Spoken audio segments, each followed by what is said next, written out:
What's going on, everybody? This is Raw Dawg Sports. I am Mike. That is Evo Vontae Mack. No matter what, we are here. The draft is upon us. Draft day is 2 days away. Draft house is 1 day away for me and my guy Evo, who was muted.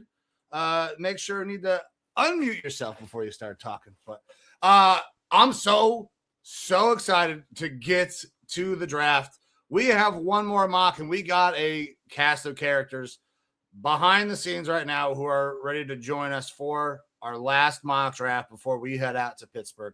But my guy, Evo, welcome in, brother. How you doing? Skull upside down. I still don't quite understand the upside down thing. It's a fad. We talked about it before the show started. I don't get it, but the hat is dope. I'm hip. I'm with it. I don't get the upside down completely as well, but maybe it's like one of those Jeep things where on the back of a Jeep, they're like, if you see this or if you can read this, like I'm okay or something. I don't know if you've seen that before, but yeah, man, look, I'm super excited to be here. Super excited that we are going to be, flying out there tomorrow and heading out to Pittsburgh to be a part of the NFL draft. Hopefully none of my flights get canceled. Correct. This go around. And hopefully the wife doesn't have some sort of a surgery like with the combine where I'm not going to be able to make it because I've been missing out on all the fun. No longer, though, I'm going to be out there for the draft. Super excited to be at Draft House and super excited to be going over this mock draft because this is one of the things that we do every year. We do this big group mock draft right before the actual thing. It's always a fun time. It's good to get different perspectives outside of just our little echo chamber where we view certain prospects certain ways. Love to hear from other people out there in the community who are passionate about football, about their teams, and about this NFL draft. So are you ready to bring everyone in, Mike, and get this show rolling? Yeah, absolutely, man. Let's go ahead and bring in our guest for this year's group mock draft. We have got Armchair from Great North Sports, El Capitano, creator of the OTC. We got Mo, one of the guys from the OTC, and Terrence Sr., also an OTC guy joining us today. First time that Terrence has been on with us. Mo and Jay have been on before, and David has also been on once before or just recently. But guys, introduce yourselves. We will go ahead and start top left and work, as you would read a book. So Dave, go ahead and take it away, brother. My name's Dave. I'm also known as Armchair, also known as the Canadian Fantasy Man. I do primarily football, baseball, and hockey content on Great North Sports. Was super pumped to meet Mike at the Combine this year. I'm glad I'm going to get to see Evo this time around at the draft. I am currently at Draft House. I am in Pittsburgh right now, so we are ready to roll. Super pumped to be here. Dave, thank you for being here. Jay, go ahead, bro. Hey, yo, what's up, man? It's your boy, El Capitan, J.O., creator of OTC, man. Super excited to be here. I think this is my third year in a row. So I appreciate you guys showing love to the OTC and all of our guys. I got a chance to actually meet Mike in person this past year at the home opener. So super excited to be here, man. I appreciate y'all. Thank you, Jay. Mo, go ahead, man. Yes, sir. Mo Kiper Jr. is in the building. You know what's going on. But OTC member, we got our OTC brethren in the building. We rock out on Twitter. So, we about to get this crack here. Absolutely. Mo, can you do me a favor? Is it possible to tip your camera down just a little bit? Just a little bit. There you go. Right there. Perfect. Yeah. And Terrence, go ahead, man. Welcome to the show, by the way. First time on. Oh, yeah, man. I'm very happy to be here. This is my first mock draft, so I'm very excited. Shout out to everybody, man. Shout out to y'all for having me. Shout out for Jo, Mo, my guys. I'm gonna be sure to follow the rest of you guys on Twitter. So yeah, I'm happy to be here, man. I'm ready to go.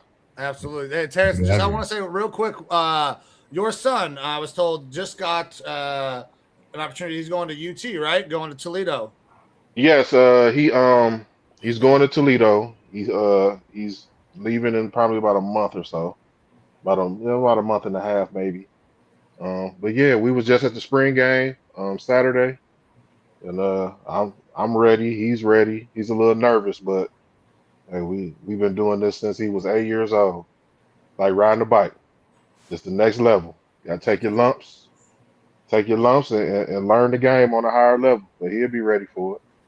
Well, congratulations to you and to him on that next level. And we're Appreciate excited to it. see. Hopefully, we'll be talking about him in 3 years about where we're drafting him.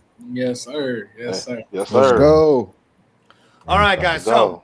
let's go ahead. We actually got a couple people already hopping in here in the comments. Hello, everybody. Derpy, thank you for being in here. I've seen you dropping a ton of comments already.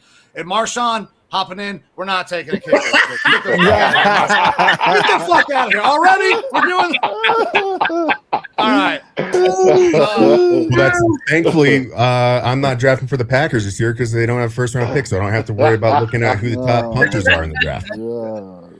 Oh, guys. All right. So what we're going to do a predictive style mock. Now, I understand if you want to take something that, I feel like they really should go this route. Maybe they will switch it up. I understand that, but we are not doing trades in this mock either, and we will be using PFF as our mock draft simulator. It is the one I just finished using to do 32 mocks, one for each team. By the way, you can check those out on the YouTube page. It is the most up-to-date that I have seen. They do have all the updates with the Bengals traded and the Giants, so everything should be up-to-date. But with that, Evo, are we ready to get this thing kind of underway, my man? Yeah, absolutely. Let's do it. We'll pull up the PFF mock draft simulator here. Mike has a list of how we're going to be drafting, who's picking for each team. And so with that, I believe I'm on the clock first. Let's go. That is correct, Evo. You are the first person on the clock. Yeah, I wonder where I'm going here, fellas. Look, they did bring in Kirk Cousins. I think Kirk Cousins is going to start the year as the starter there, but he's coming on as a bridge. That was kind of something that we talked about on our show quite a bit. I think that he would be the perfect bridge for Fernando Mendoza, who is basically Kirk Cousins 2.0, someone who can be a pretty solid quarterback in this league, with the Raiders not having anyone there otherwise to kind of helm that room long term. Mendoza makes the most sense. So we'll be going Fernando Mendoza, the easiest pick here in the draft, and then everything gets a little bit crazy from there. Yeah, Fernando Mendoza is the most logical thing that is going to happen here. I don't know that we're going to see any kind of crazy draft day trades where, oh my God, somebody's getting Bo Callahan, but they're not getting Bo Callahan. I mean, they're taking Fernando Mendoza. Dave, let's go ahead and let's get you hopping in here. Thoughts on Fernando Mendoza? I know we have talked about him pretty extensively while we were at the Combine. Where are you at on Fernando? Are you starting to raise your thoughts on him maybe a little bit, or are you still No? Yeah. No, I'm not raising my thought. He will be the 15th best quarterback in the league. He is. They brought Kirk Cousins in. That's great because that's his comp. Ooh. Are you getting Washington Kirk Cousins, or are you getting last of Atlanta Falcons Kirk Cousins? Are you getting Vikings Kirk Cousins? Are we getting you like that Kirk Cousins? Which one are we getting? Because Fernando Mendoza is going to come in and he's going to be okay. He is going to be just fine. Is he going to be great? No, get that out of your head right now. He's not going to light up the world. He's not going to set the world on fire here. He's going to come in and he'll be fine. He'll give you once he starts, I'm thinking like 15 and 15. Like 15 touchdowns, 15 picks. Like we're talking mediocrity at its best. Jameis Winston without the cannon. You know what I mean? Like Jameis could. The difference is Jameis could make it fun. I don't think Mendoza's going to make it fun. Mm. He will be fine, though. If they build a good defense around him, if they get a good run game, he's going to win you some games. But All right, he's not Joe Burrow. He's not Joe Burrow. Okay, so I kind of knew that was going to be the take here. So, and I saw some facial responses that I need to get. Mo, where are you at on Fernando Mendoza? Because you were like, man, he's tearing him apart. Do you believe? I mean, I'm not going to say I don't agree, but I'm going to say that I don't agree at the same time. Okay. Listen, it's okay to disagree. Absolutely. It's just me personally, I was hard on him like Armchair, but I think he got more game than like people give him credit for. But when you go into the Raiders, that you got Brock Bowers, Genty, you need help on the O-line. I mean, you got Trey Tucker, Dante Thornton. You still got a lot of weapons you got to develop, and you got to develop him as well. So he's going to have some growing pains, and that's where I feel Armchair, because he ain't going to look too good in them rough spots, like where he had a lot of talent with Omar Cooper, Surratt, Hemby. Like, he had some good guys and some good weapons there at the end. So it's like it's going to be an adjustment period for him. But, I mean, as far as a passer is concerned, I mean, he's one of the best pure passers in the draft, in my opinion. Ignetti got a lot out of him, and I think that we can all agree that the coaching played a big part in this. Yeah. I don't know if that's going to be the same thing on the Raiders. Yeah. I just don't see it yet. And I am happy to eat my hat if he comes out and proves me wrong. You know what I mean? I don't think he's a bust. Everybody that's like, this guy's going to be a bust. I don't think he's a bust. He's going to be a perfectly good NFL quarterback with a 10 to 15-year career, and nobody's going to hate on it. I mean, Phillip Rivers never won a championship. But it's and I agree, it's not like it's Burrow, though. Like, no, he's not. It's not like it's Burrow. Right. It's not that. It's not flashy. I feel you. So what, Terrence, if I can Jay, go ahead. No, you get, then we'll go Terrence. Okay, my bad. I didn't mean to jump the line. I wanted to ask, like, what don't you guys like about him? I know a lot of people talk about the system and, you know, what Signetti got out of him. And I mean, he did have a lot of stuff around him. And they were definitely built like for him to be successful. But I don't know. I feel like people are really down on him. And at first I wasn't kind of somebody that was turning the corner on him, but that run that he had in the playoffs and how he performed against us in the Big Ten championship game, I think he showed a lot of grit and toughness that people necessarily, in my opinion, that don't watch Indiana football didn't know he had. And I think he's got something in there that people don't give him credit for because of his personality. I think if his personality was different, I think he would be looked at differently. But I'm just curious to know what you guys don't like about his game.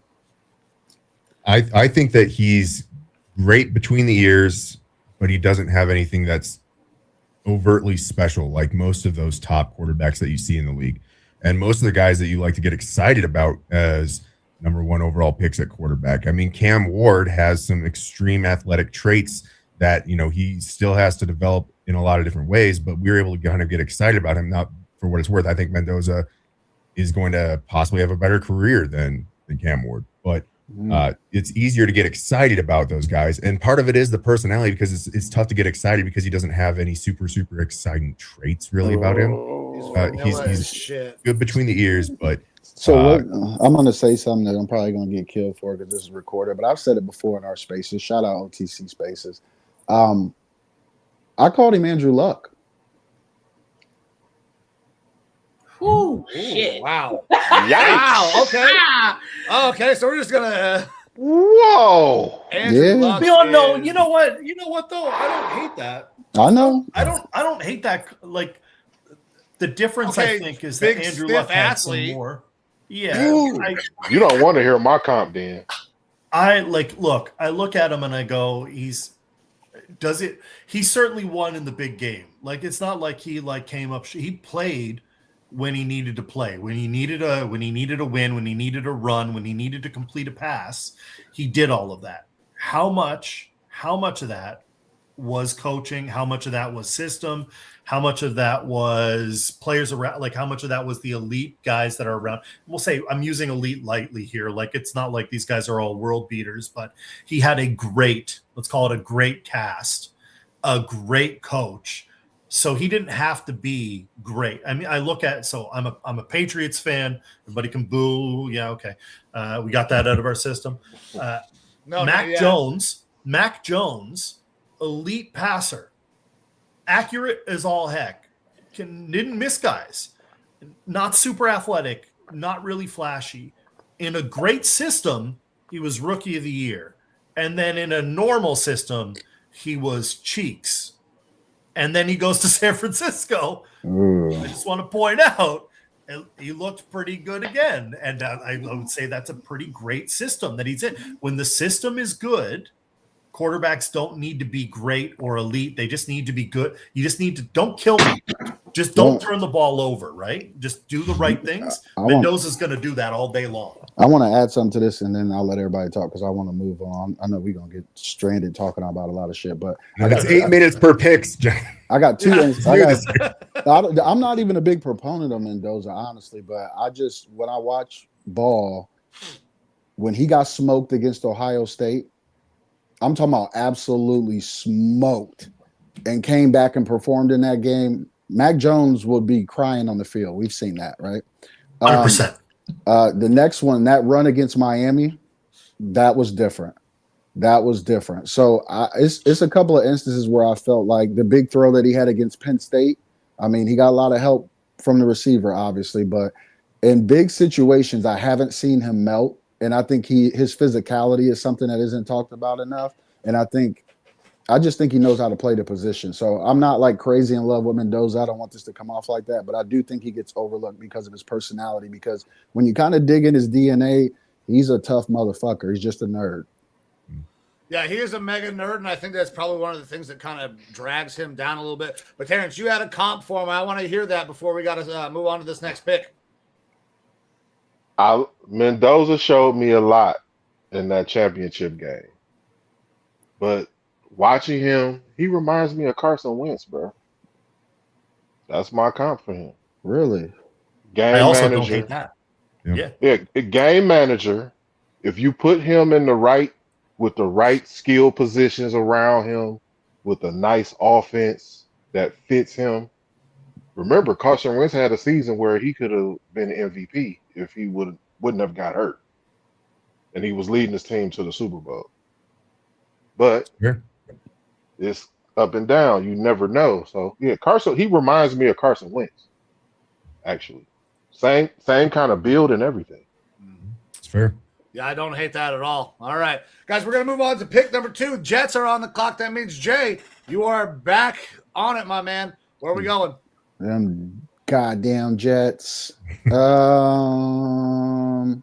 am going to get this thing rolling pretty quick. And honestly, I hate to do this because I don't know, I'm going to sound crazy. I'm not high on Bailey, and I'm a Buckeye through and through. And I feel like this is kind of high for this kid too, but I am a Buckeye. So I'm going Arvell Reese. I'm going Arvell Reese from Ohio State. The kid's just a physical freak. I think we've seen that at the combine. Him and Styles tore it up. Just from watching this kid, I think, to me personally, I'm a Buckeye fan, so I watch a lot of Buckeye games. There are a lot of games that I feel like he disappears in. That's the reason why I don't feel like a number 2 selection for him. I feel like it's kind of high, but I know they need to go edge. I'm not really a fan of Bailey. I feel like he's a one-trick pony right now. He doesn't really defend the run well. I don't know. I'm not really high on either of those guys, but if I got to go edge, and they definitely need an edge, I'm going to go with my Buckeye, Arvell Reese. Listen, I don't hate this pick at all. I mean, Arvell Reese is a guy that can be very multiple. The Jets need a lot of help on the defensive side. If you like Arvell Reese as strictly edge, it works here too. I personally am more of a David Bailey guy in this spot, but I don't hate Arvell Reese going here at all. Terrence, go ahead. What do you think about Arvell Reese going here? That's who I have going to him when I did my my first full first round mock. I've always had Arvell Reese going to the Jets. I mean, I'm not a big David Bailey guy.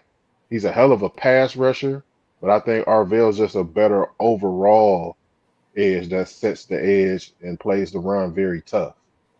He doesn't have the pass rush bag of a David Bailey, but that's something that he can acquire. He can still get to the quarterback. He just doesn't have what David Bailey has as far as just a pure pass rusher. But overall, I just think he's the better fit for the Jets. Evo, hop in here, brother. Yeah, so I've actually been on our show saying that I'm a little bit more down, I think, the consensus on Arvell Reese. Not that I don't think that he's great. It's because of the projection to me as far as his edge rush capability. We saw Abdul Carter go really high last year based off of projection, but we saw more from Abdul Carter in college. I think Arvell Reese will be a fantastic off-ball linebacker who has potential to be a really good edge capability type of guy, whereas David Bailey, you know what you're getting out of that edge rush. It is pretty damn elite. He's not as great against the run, but his floor as an edge rusher is higher. That has more, purpose right now in the game with how big edge rushing is. And so that I lean more towards Bailey because of that. Then again, we talked a little bit prior to the show about, the Jets just canceled their meeting with Bailey. And is that some sort of a projection or not? I'm not sold that it is. I think that his floor as an edge rusher is a lot higher than Reese's. And so that's why I like that a little bit better. Arvell Reese, though, I mean, it makes a lot of sense if Aaron Glenn is going to try to run multiple different fronts and things like that. Arvell can be off the ball, and then he can be on the ball if necessary as an edge rusher, if you're able to develop him correctly. I just think that there's a little bit too much projection there for me to feel super confident about it at pick number 2. Armchair, hop in here. I think that this is probably it's the back and forth that's happened. Originally, the most mocks had Arvell Reese going to the Jets, and then just around combine time, there was a lot of rumblings about maybe the Jets looking at Bailey, and the pendulum has swung back, and I think that they're back on the Arvell Reese side of things. I like the pick. They need a lot of they just need a ton of help. It does you're not going to go wrong here, I don't think. You need help all over. Pick a good player. Stop being bad. I mean, I don't know if there's much else to say besides that. Mo, we'll finish this off right here, but we'll slide on to the next pick. I'm a little bit higher on Bailey. I mean, I do think I agree with Evo. I think his floor raises because of how good a pass rusher is. And right now, edge rushers need to get to the quarterback. You feel me? So, but I think Arvell Reese's floor is also high as well. And that's kind of what makes it difficult for them because Arvell Reese really sets the edge and has the athleticism to gain the pass rusher bag. And if he does that, he's a monster. He is a monster. I don't think they're really, because even coming downhill, I feel like if you have another good linebacker that's better in coverage and you have him coming downhill as an off ball, as an outside, he'll be a monster there as well. Because it's I've even seen plays where David Bailey shied away from a puller, but Arvell Reese is taking it on and setting the edge for the linebacker or safety to flow through to get that tackle or, to stop him at the line of scrimmage. So it's really a give or take. Do you want to get to the quarterback? Because they also have another edge in his name is escaping me, but Will McDonald, who gets to the quarterback, so it all depends, but all right. Well, I don't think anybody's going to have a problem with Arvell Reese going at number 2.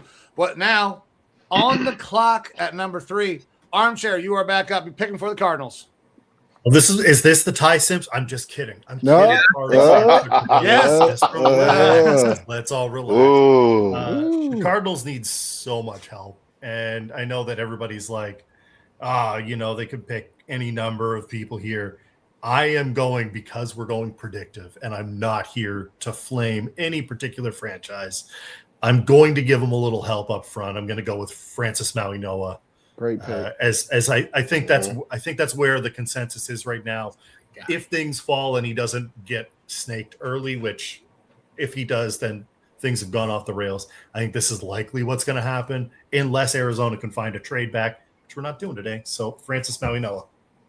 Yeah, the primary is probably a trade back. We know the Cardinals have been pretty active in trying to find trade back partners, especially with so many teams having multiple first-round picks. They're trying to find someone that's willing to give up some of those. And with how depleted they are at a lot of different spots, it makes sense.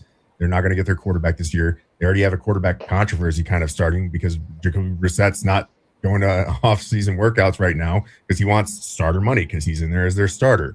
It's an interesting situation. I like this Mauigoa pick because you got to set a foundation. When you're rebuilding a team, you set a foundation, and that's done through the trenches. Mauigoa, arguably the best lineman with some versatility to play both tackle or guard in the NFL. Put your best 5 out there on offensive line, so that way when you do go out and get a quarterback next year or in the second round or a trade up in the first round for a Ty Simpson, you have someone in front of them that can help block. I like this pick because of that.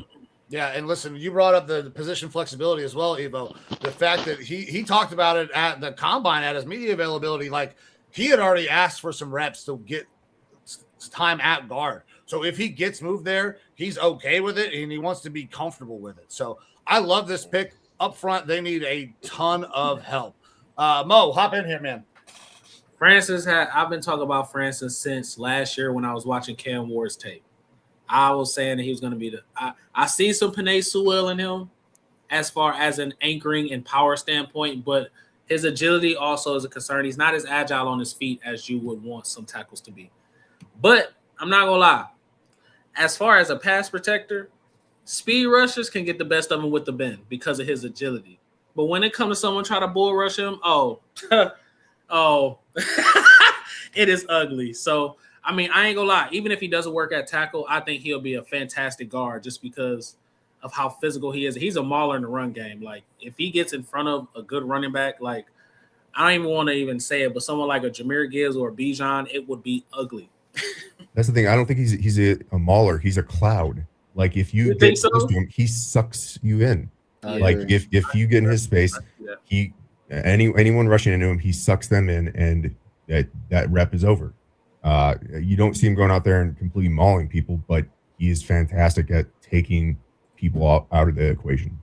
Yeah, I have seen that, and then I've seen some times where he had that physical mauler nature. But I do agree with that. Like, and he's just a big guy, so like, there's not really gonna be more guys that could just take him off that anchor, and it's gonna be tough for people that don't have that power to speed or speed to power and doesn't have the bag. It's gonna be tough to try to get around him. Like, it's gonna be hard. And then you got Paris Johnson on the other side, who I think at this point they're gonna probably trust him to be on the island a lot more at this point. So, Jay, go ahead, hop in here, man. I think everybody pretty much hit the nail right on the head. I think he's the best tackle in this draft. It just sucks that he's a right tackle. I would love to be able to add him. I don't know. The only thing that concerns me is the reports coming out about his back. I know they said he may have had like a disc or some kind of herniated disc. Well, I think it was degenerative disc. They said if he has to have surgery, he could be out for like 3 months. But to me, he's the best tackle in the draft, head and shoulders. It just sucks that he's a right tackle. But the cloud thing, I didn't think about that, but I completely agree. Once he gets his hands on you, it's over pretty much. But yeah, I like everything that I see in his tape. I was really hoping that we would have a chance to get our hands on him, even though I know we need a left tackle. But yeah, nothing but good stuff to say about the kid out of Miami. And Terrence, go ahead, man. Let's finish it off. Hey, man, I echo the sentiments of Mo and Jay. Like, this is the guy I have going to Arizona the whole time. They really need O-line help. I can see him playing right tackle or right guard wherever they see fit. They may try to grab a right tackle later on in the draft to pair with him on that right side with Paris on the left. You never know, but I think this is the best fit for him right now. Like I've always said he's going to Arizona. All right. Well, let's keep it right here with you, Terrence, because you are back on the clock with the Titans at pick 4. This is an easy one for me, fellas. Jeremiyah Love to the Titans. Jeremiyah Love to the Titans. Give Cam Ward a run game. You pair him with Tony Pollard right now, and you get going. Like, that offense needs a spark. And we saw it when they played the Browns. When their run game is running, they're a very good offensive team. I know they need a lot of defensive help, but offensively, a running game to pair with Cam, I don't think they're going to spend a lot of draft capital on receivers this year because they did last year already, as well as tight end. So I think a running back with that young offense with Cam Ward, those young receivers, and tight end, I think that's the perfect fit. And I think Jeremiyah Love's going to be a star. I agree. I absolutely agree. Evo, go ahead, brother. I hate it because I love Jeremiyah Love so much, and I get why like a team would want to have him on there. I'm a big proponent of don't take the running backs when you have so many other holes. Yes. And I get why they would want to do that, because you do want to put weapons around your set piece, which is Cam Ward right now.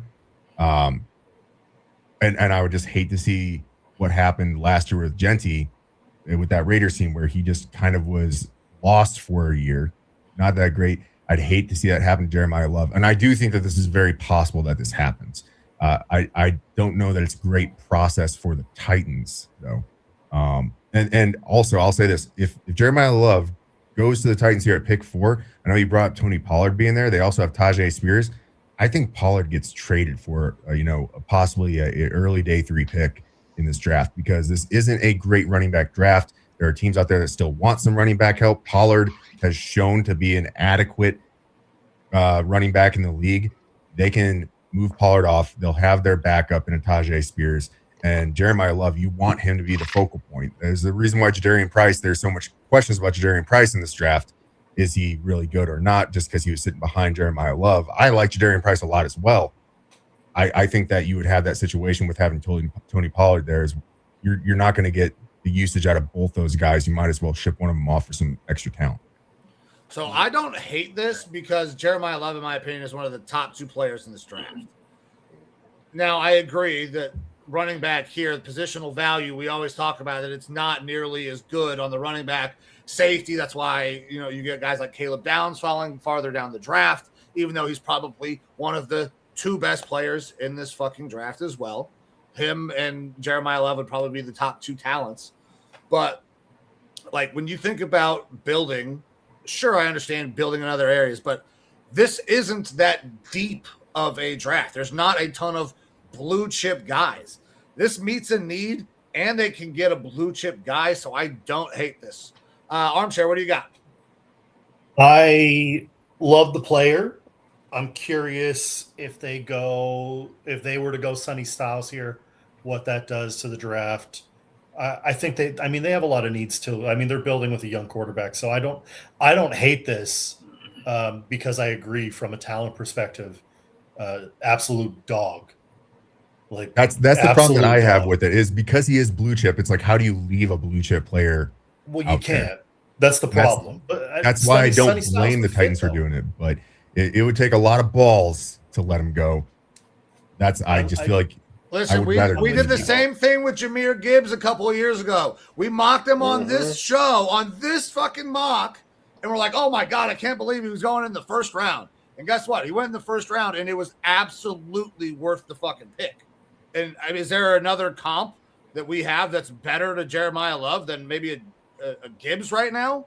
No. Maybe a more modern day Reggie Bush? Because that's what he looks like. Yeah. He's a weapon. Way out there, he's a weapon, man. He's not just a running back. He's a weapon. Yeah. If I had to chime in on this conversation, we had Will Pauling in our space. I think it was last week, last week, Sunday. It was Sunday. My days and nights is totally cooked. But Will Pauling had a lot to say about Jeremiyah Love when asked about him. He basically said essentially he was working with the receivers in spring ball, and he wasn't even working with the running backs. That kind of speaks to his diversity. He said he's never seen a player like that. And that's his teammate at Notre Dame. I don't know. I can't say enough about him. I think when we were having discussions before we started, there's 2 blue chip guys in this draft, and he absolutely is one of them. So I don't know. I think that's a great pick. All right, Mo, I still see you. Go ahead, man. Me personally, I would Evo. I just think that it's literally Jeffrey Simmons and them. That's it. It's Jeffrey Simmons and friends, and that's it. He needs help. He is an animal up front. And I think they did sign a bunch of corners, and I think they cut Snead, if I'm not mistaken. So secondary They traded for Jermaine Johnson. They did. Yes, they did. Yes, they did. But then they traded to Vondre Sweat. So you traded beef up front for an edge rusher. You know what I'm saying? So and Jermaine Johnson can't get to the quarterback. Me personally, I would have maybe had David Bailey there. He's a good pass rusher, and he may not even be needed to stop the run in that system, because do they have Harold Landry still? I'm not sure. I think they have Harold Landry, so you can use him in sets and still get pressure, especially if Harold's still there. And I just think they need a lot more on defense. You stacked your offense last year. You got Cam Ward. Don't get me wrong. I think he need a run game, but Patriots. also Landry's with the Patriots. Oh, he's on the Patriots. Yeah, right. You're right. So they need another edge rusher. Even though they have Jermaine, they still need another edge. But I do agree with Evo. I don't want to see Jeremiyah Love getting hit behind the line every time he gets the ball because their offensive line is not good. I don't think that's true. I mean, listen, so I understand it. I understand the reason to not like it, but I also have a reason why you'd love it, because he's so fucking good. He's so good. Yes. Well, let's keep it with you, man. We got the Giants on the clock. Now, this is where it gets tricky at. I think kind of this is where the draft kind of start, right? So Sonny is obviously an option, but one thing that I looked at was that their GM had a meeting with Tyson. They went to the workout, then they had a private dinner, and then they made that trade for Dexter Lawrence and got another first. I'm just saying, sounds like they like a guy named Jordyn Tyson to me. But here I think with how Sonny Styles performed, though, the athletic freak, I think that's where he go. So go 5. But realistically, me personally, I think they may go Jordyn Tyson here. I don't think people are really expecting that right there. So a lot of Jordyn Tyson tape has come out recently. Go ahead, Evo. I like Jordyn Tyson a lot. I think that he's got a fantastic agent. I think that his agent definitely helped boost him up here in the past week or so, especially after that workout. Yeah. I still think it might be a little bit rich for Tyson there at 5. To me, you could go a bunch of different directions with these two Giants picks. Sonny Styles is obviously a phenomenal one. I think they could be looking at offensive line as well. You see Ioane sometimes creeping his way high up here to help solidify that offensive line. I could see a Carnell Tate being paired with Neighbors there, being really electric. And then Caleb Downs as well. I think that with these two picks that the Giants are going to have here in the top 10, that they've got some really awesome options to help this team out. I don't think any of them are wrong. Sonny Styles here, it makes a lot of sense as well. He's so versatile, and he plays really well in the NFC East. You have a lot of mobile quarterbacks. You got a Jaden Daniels that you got to watch out for there. Dak Prescott, not so much. But you've got Jalen Hurts as well. You have Sonny Styles is a perfect complement on that defense to defend against those guys. Mm-hmm. I think Sonny Styles, Harbaugh is sprinting to whoever to say, go get me Sonny Styles if he's sitting there at 5, in my opinion. He was incredible at the combine. He was fantastic at Ohio State. I mean, as an Ohio State guy, he was great to watch. I mean, he's all over the place. Now, Mauigoa did have his way with him when we got to the playoffs, but you know what? Sonny Styles can play damn near anywhere, anytime he wants, and his athletic profile is insane. J.O., you got anything on Sonny? Yeah, I don't think people are gonna like it though. Oh no. Uh-oh. I'm a Buckeye man. I always got to preface this before I start talking, because I don't want people to get it misconstrued. The number 2 pick that I acquired, Reese, for the Jets, I felt like that was too high for Reese, but I felt like I liked him better than Bailey as a prospect, and I know they needed to go edge. With this pick, I like Sonny Styles. I think he did a heck of a job converting from safety to linebacker. I think he'll continue to get better at the position. But I watched a lot of Ohio State football, and I didn't think that he was really good in coverage. I think that he does come downhill well. I think he's a thumper.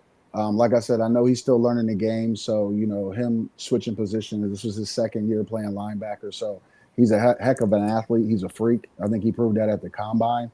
But I'm not as high on these two Buckeyes, Reese and Styles. And this top 10 as much as I would be a Caleb Downs. I feel like out of all the Buckeyes, Caleb Downs is probably the best defender in my opinion. I just feel like the system that Patricia put together, I feel like it could have hindered them a little bit in terms of, I feel like there was a lot more that, they could have done.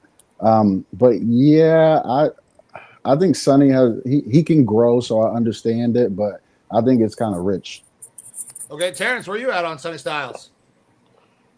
I really kind of like this. I like him going to the Giants. I also feel that Caleb Downs could be the pick right there too. I think with them getting the 10th pick from Cincinnati, they could go defense and then go receiver at 10. So I really think it's either Sonny Styles or Caleb Downs going to the Giants. But as you said earlier, he really would fit the NFC East very well with the mobile quarterbacks that they have in Hurts and Daniels, because that's what he did very well at Ohio State, was spy quarterbacks. Absolutely. Armchair, what do you got, man? In my super spicy draft, my mock before we got any of the free agent signings, I thought this was an ideal spot for Kenyon Sadiq, but you already got that guy now. You went out and you got a mobile tight end who was not, I mean, I like Sadiq better, but Harbaugh went and got the guy that he already benched, and, that's up to him to figure out what he's going to do with them. So I get it. I think I'm on the Downs train here. I think that Downs is probably the right play at 5. I don't hate Sonny Styles here either. I just think that I think you get a little more value. You go Downs, maybe you go Tyson at 10. Now that you've made the picks, some of the moves are coming into clearer view now that we've had a little bit of time, and some transactions have happened. So I think that it might be Downs. So I think Downs could be in play, but I got to tell you, man, Sonny Styles, if Harbaugh has his way about it, he could do a lot of different things with a Sonny Styles. Like, I know obviously Harbaugh is a special teams coach, but like when every defense that he's ever had has had like this weird Swiss Army knife guy, I feel like, and Sonny Styles could perfectly be that guy. So I love Caleb Downs. I think I love Caleb Downs more than I like Sonny Styles, but I don't hate the pick of Sonny Styles here. Plus, it keeps what I wanted to happen at 6 about to happen. So the Browns are on the fucking clock. Let's go. And listen, last year, if you didn't check this out, I sat here and I spoke for fucking 10 minutes probably saying why we should take Shedeur Sanders at 2. It didn't fucking happen, but I did get Shedeur Sanders later on. Now what you need to do is maybe find a guy that could help out a young quarterback. Or if, I know there's some Deshaun fans here, but God forbid Deshaun Watson has to start for the fucking Browns again. He'll have a guy who can go up and actually win a jump ball for once instead of having to throw it to guys that are 5'11". Monroe Freeling, baby. No, we are not throwing it to a 6'6" tackle. We are throwing it to Carnell Tate all the fucking time. I-O. It was just fate. He drafted Carnell Tate, man. I'm just saying. Yes, sir. He Don't is hate. on the clock, and they do not take him. You guys tell me. I'm only one Browns fan, but we're gonna be fucking pissed, right? If Carnell Tate's sitting right there and we don't take him. I got a theory, but a lot of people don't like it. All right. Well, let's start hearing some theories. Terrence, go ahead and tell me what you got, man. So, I love Carnell Tate. I would love to have Carnell Tate, but this tackle class is very weak. If we're going to keep it all the way funky, give me Monroe Freeling at 6. Oh, fuck that! I need my left tackle. There's a lot of receivers in this draft that I like. Even though Carnell's my favorite. Mm-hmm. There's a lot of receivers in this draft I like. There's many combinations that could be had after you pick your left tackle at 6. I'm not mad with Carnell at 6. I just need a plan. Who's that tackle at 24? I need that guy. We do not have him on this roster. Are we happy with going into the season with DeJuan Jones playing a position at left tackle he does not want to play? I'm not. I know that Andrew Berry thinks that he's going to factor into the equation. I asked him at the combine. That's what he told me. I don't know. I don't know if that's the plan. Listen, I don't dislike Freeling. I dislike Freeling at 6. Don't even speculate there. I can respect that. I can respect that. So it's not that I don't like the player, but at 6, like I feel like Carnell Tate is a guy that we absolutely need and helps the team immediately. Whereas if we get Freeling, if we play him right away anyways, is he really going to be ready for that? I don't know. I have very serious doubts that he's a day one starter if you draft him and expect him to start immediately. I just don't know if he's going to be that guy. But you feel better if you get Freeling at 24. If somehow he makes it down there, you feel good about him starting right away? No, I still don't necessarily feel good about him starting right away. The value proposition is better. The value proposition is way better. Yeah, that's true, but I don't think he's going to be there at all. I don't think so either. All right, Mo, tell me what you got. Me personally, I'm with T. I've talked to people about this.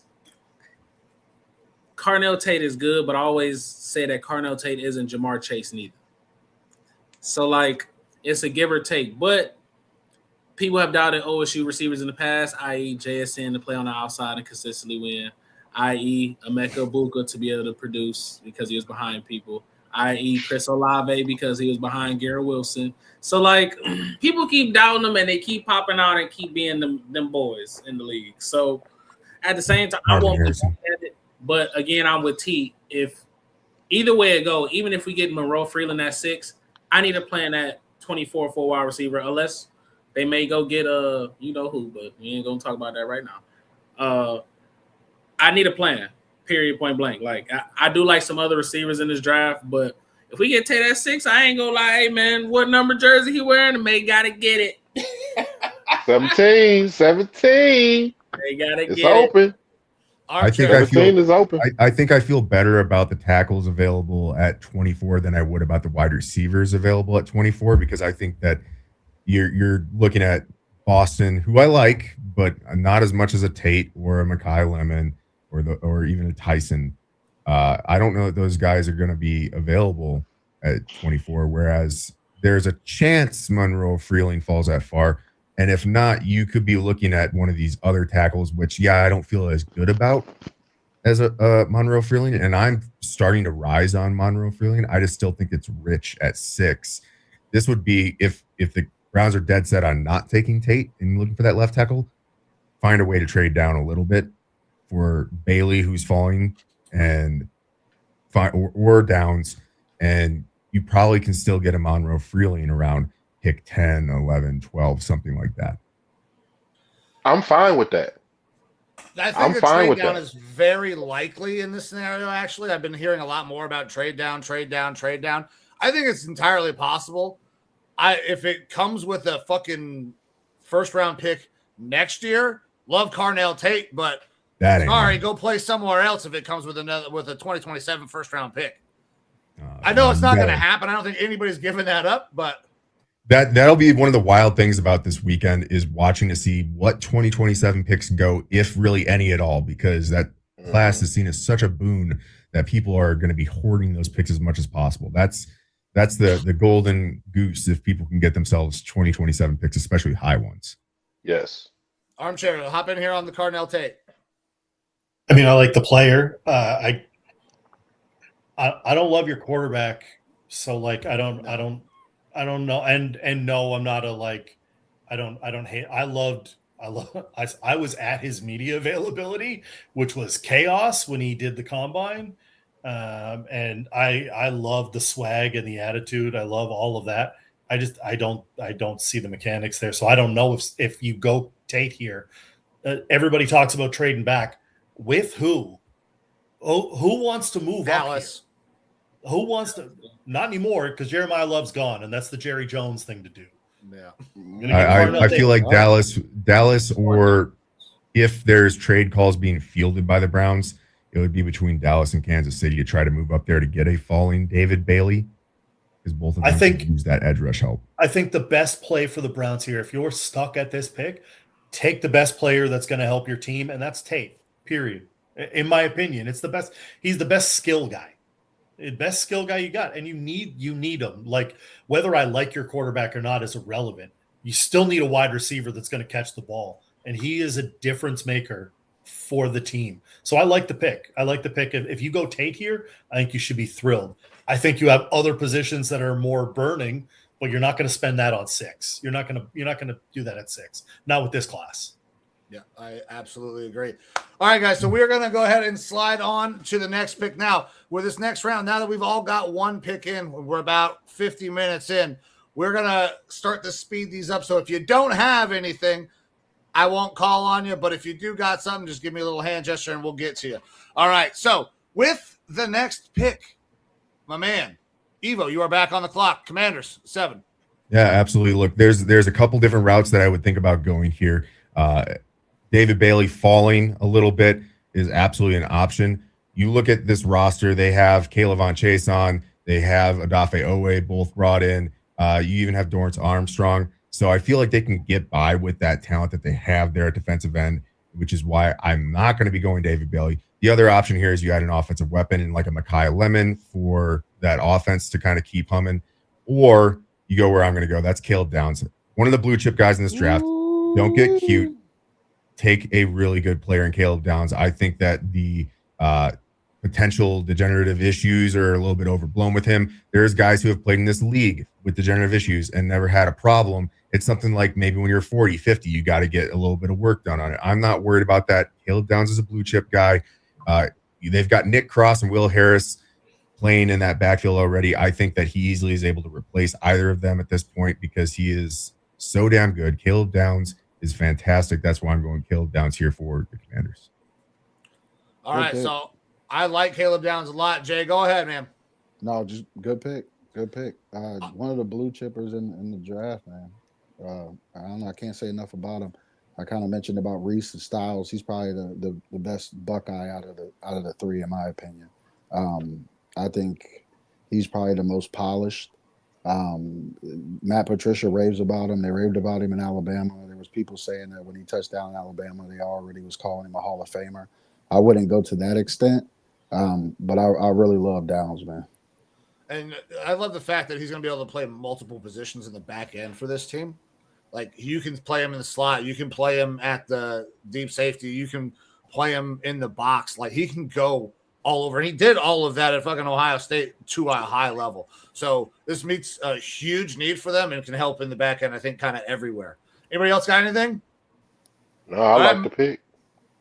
I like the pick as well. Moving on to the Saints. Oh, I forgot who it was. That's next. That is going to be Jay. You are back on the clock, my man. Nice.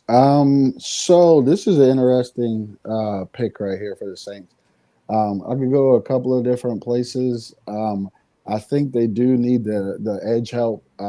It's between Bailey and Bain for me.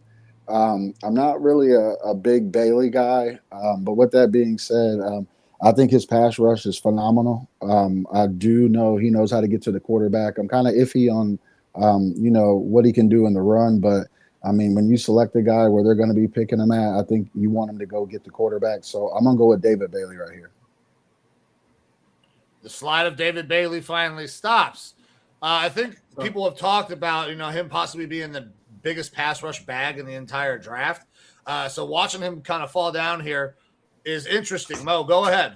I will say this: if Sonny Styles somehow falls, I could see the Saints getting Sonny Styles too.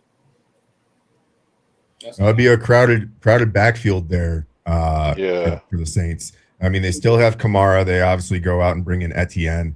Kamara, I think, immediately is a trade bait at that point as well. It doesn't hurt to have 2 good backs. But... Wait, hold on. I think we're talking about Sonny Styles. Sonny Styles. Oh, Sonny Styles. Sorry, I thought I said Styles, I don't know. I'm an idiot.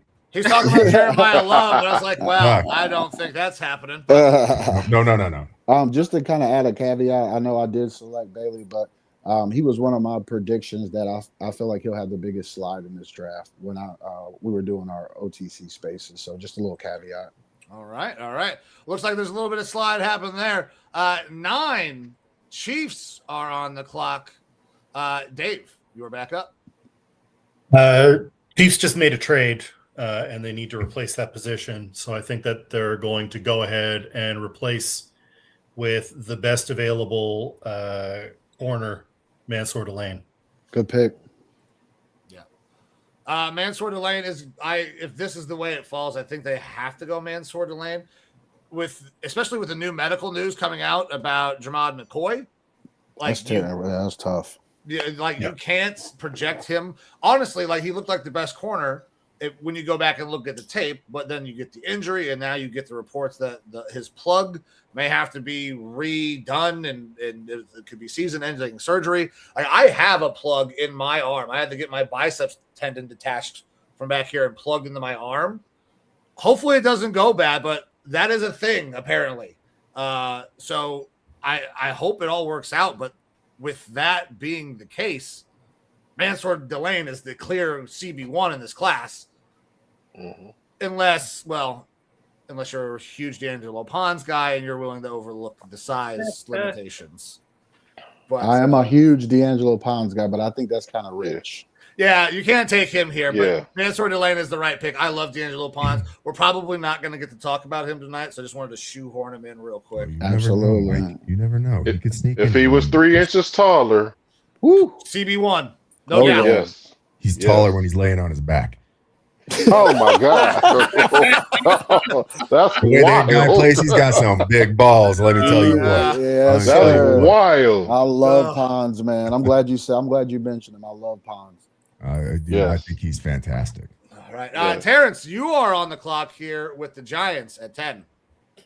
I think this is an easy pick for the Giants. Jordyn Tyson.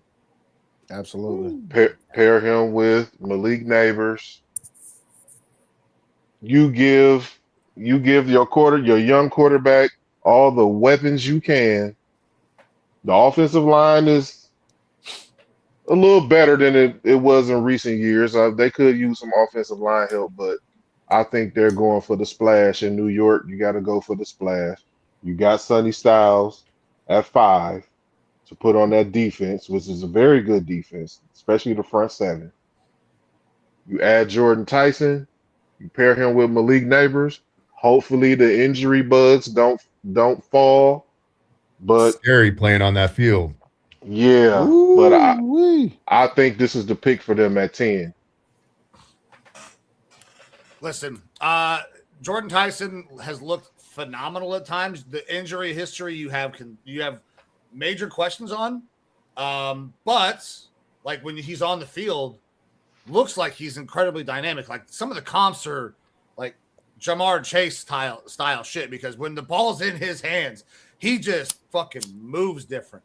And the clips that have recently come out, he was floating. It was insane.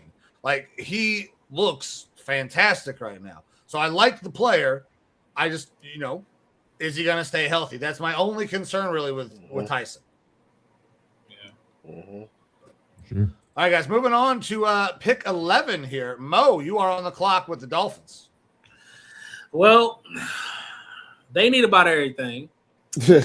Facts. I think you probably took maybe the one popular pick with Mansoor Delane there. And if Jeremiah McCoy didn't have that issue, he probably would go here, to be honest with you, because they need DB help. But I think this is where Makai Lemon goes off the board at.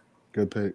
Okay. I mean, it's another little guy, but they don't got Tyreek Hill no more. You just brought Malik Willis in, and they ain't got Waddle no more. So who he throwing to? And you signed him for 3 years, so he need a weapon.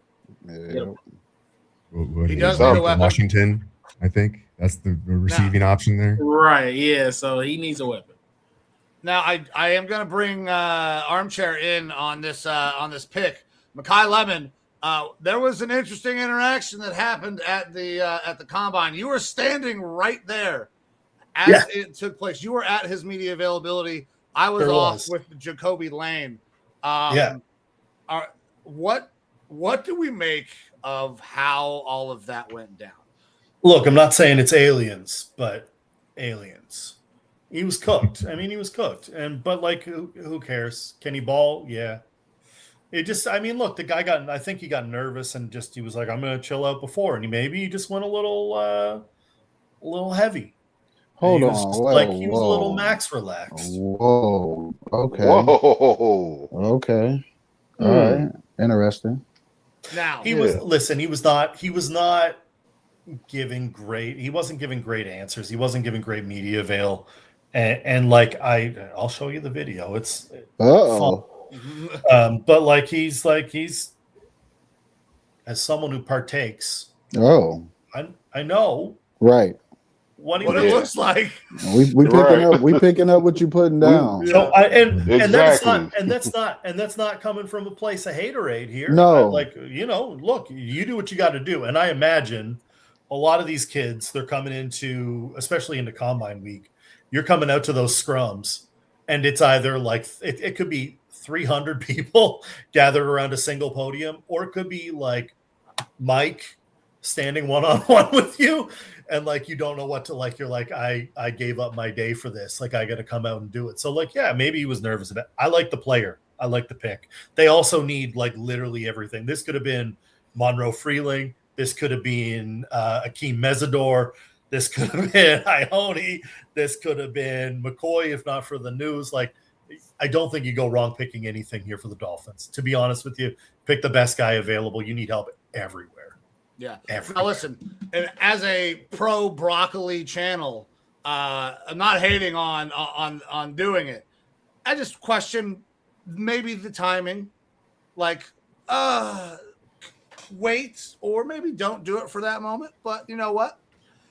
When you see him play, I watched Josh Gordon go and ball his fucking perfect call. Like, he was fantastic. One of the best receivers I have ever seen. I don't know Ricky if he was Williams ever was a sober dog. while We he don't was need playing. to worry about it. Well, let me ask you a question though. And I agree with you, but did we ever see, to our knowledge, any interviews or interactions with Josh Gordon looking baked?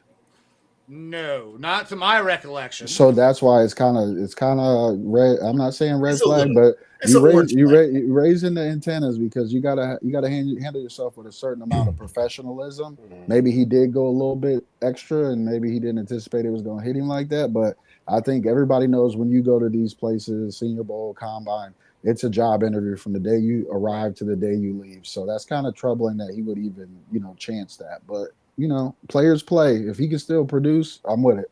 That's the thing. If I was drafting a guy based on how he could work at the podium, I'd have a question. Guy can fucking play on the field. That's what you're taking him there at pick 11 for. As long as he keeps everything clean off the field, which has been an issue with like a Tyreek Hill down there in Miami. Ooh. And Miami is going to have, whether it's the ladies or the luxury or whatever, there's going to be distractions down there. But he's coming from Southern California. It's not like he didn't have those distractions there either. So that's true. Like he's a hell of a player on the field, and a nice receiving option there for Malik Willis. My question is, with that new group in Miami coming from Wisconsin, are they really caring about wide receivers that much? I feel like they're going to be more of your meat and potatoes, trying to instill that down there to build through the trenches a little bit for the future. Facts. Yeah, I was thinking Rueben Bain here. I could absolutely see that. I mean, keep low moving cost. Yeah, I just think that you got rid of the weapon. So like, it's because I do agree you could go guard help, but there's also some other great guards in this draft. I feel like outside of Ioane, like I like the Texas A&M guard. I like Pregnon. I think. Fano arm size, they may trust him to be on the outside, but I think as a guard, he'll be nice. Caden Proctor, I don't see him as a tackle, but as a guard, ooh wee.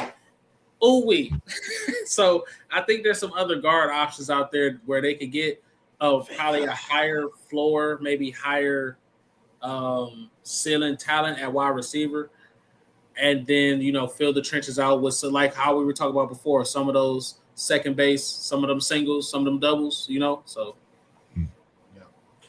All right, well, moving on to pick 12, Cowboys are on the clock, and that is me. Rueben Bain is seeming very enticing right here because I feel like he's a guy that can maybe be moved around a little bit. The linebackers I don't love here. This would be another place Sonny goes. I'm just saying. If he were to fall, for sure. This is Jamal a tough. McCoy can't go here because of what just happened, because that seems like the most logical pick. And Evian Terrell, but that seems a little rich. It's my guy. I like Terrell a lot. I like Terrell as well. Yeah. You know, Rueben Bain. It's tough. I'm going Rueben Bain, man. Listen, Good I know pick. Evo has been kind of getting a little bit in my ear about like, hey, I understand some of the things, some of the measurables are not great, but when you look at the tape, when you look at the production, and it's happened for multiple years, he's a really goddamn good football player. He's a guy that could end up maybe sliding inside on some downs. He can play on the outside as well, play it just as a true edge. So, yeah, I'm going Rueben Bain there at 12 for the Cowboys. That's going to be nasty. There's a Raku Don't lie, Bain. Mike.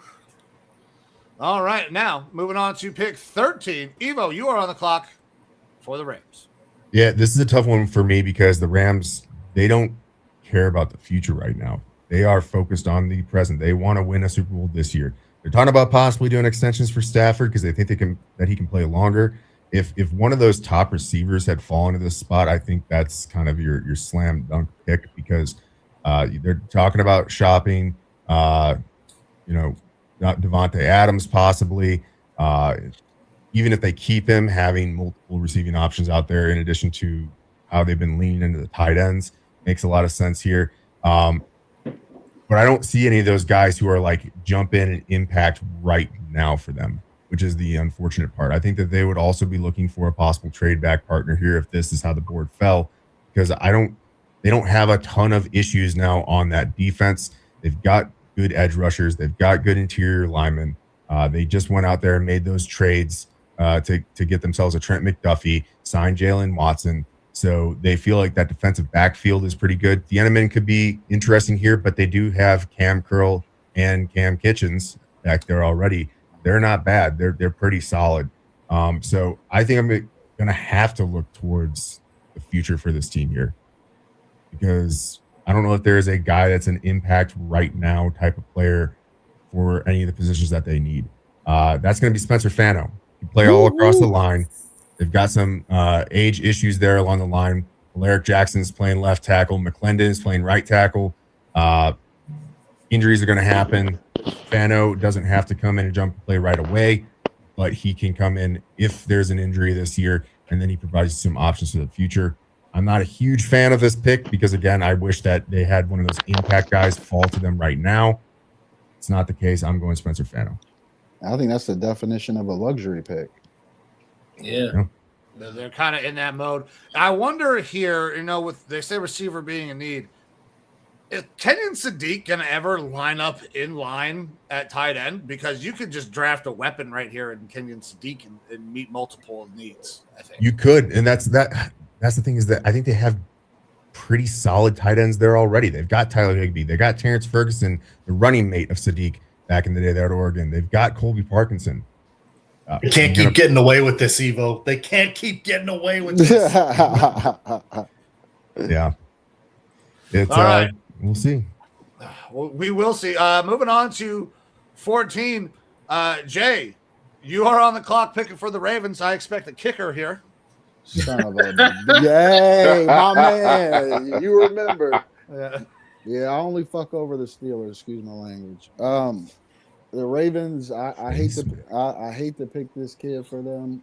I would love to screw them over, but I'm picking this kid just because I think he's a stud, man. Dude he's an absolute freaking problem. I hate to add him to their interior. I'm gonna botch the hell out of his name, but Ioane, the kid from Penn State, he is an absolute mauler. I hate to see him go in the division, especially with us having some question marks, being a Browns fan on our offensive line. But I don't know how they pass him up. The other guy that I was kind of leaning towards I was looking at Sadiq for this pick, to be honest with you.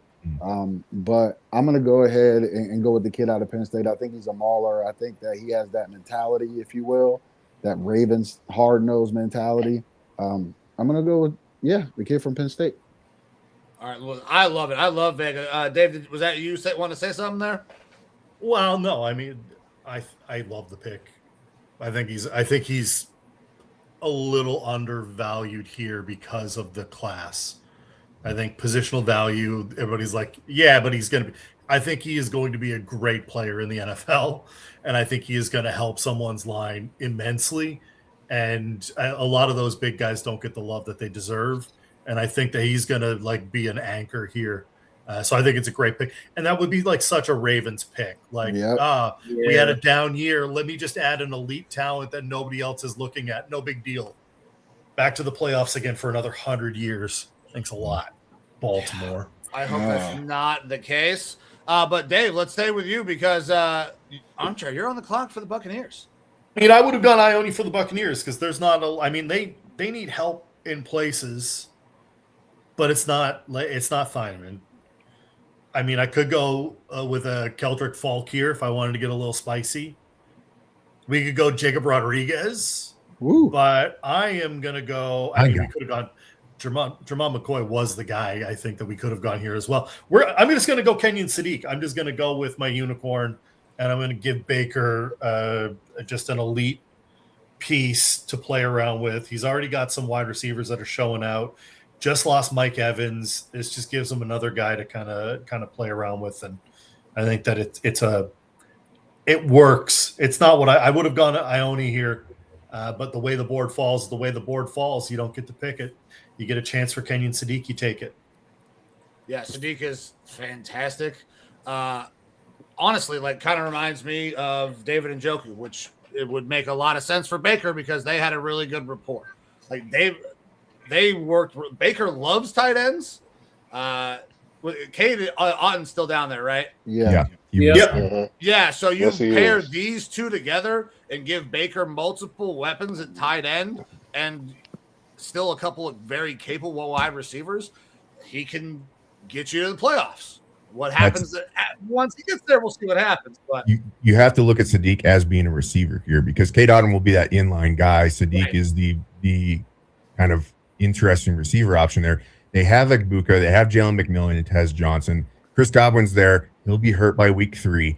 So you need someone that can step in and be that bigger body receiver. Look, I love Godwin, but the dude can't stay healthy. And then we also saw the injuries. McMillan's coming off, I think, of a neck injury. Buka didn't look the same after he got hurt last year. So you have to provide those receiving options for Baker. I think that Sadiq makes a lot of sense here. Though you bring up Njoku. Njoku's still a free agent, if I'm not incorrect. Yeah. You could just go out there and sign him. They already have the connection with Baker. And at this point in time, with the draft happening, free agency is kind of coming to an end. You could probably get Njoku at a little bit of a discount. So if they wanted to go a different direction, they could. That's a sneaky good suggestion. I didn't think about that. there you go. All right. Next on the clock, we have the Jets back up. And Terrence, you are picking for the Jets. All righty.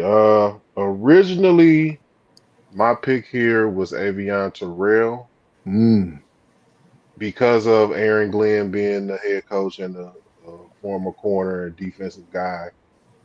But I'm going to go to the offensive side of the ball. I'm going to give Garrett Wilson a little help, and we're going to go with Omar Cooper Jr. Ooh. Oh. You.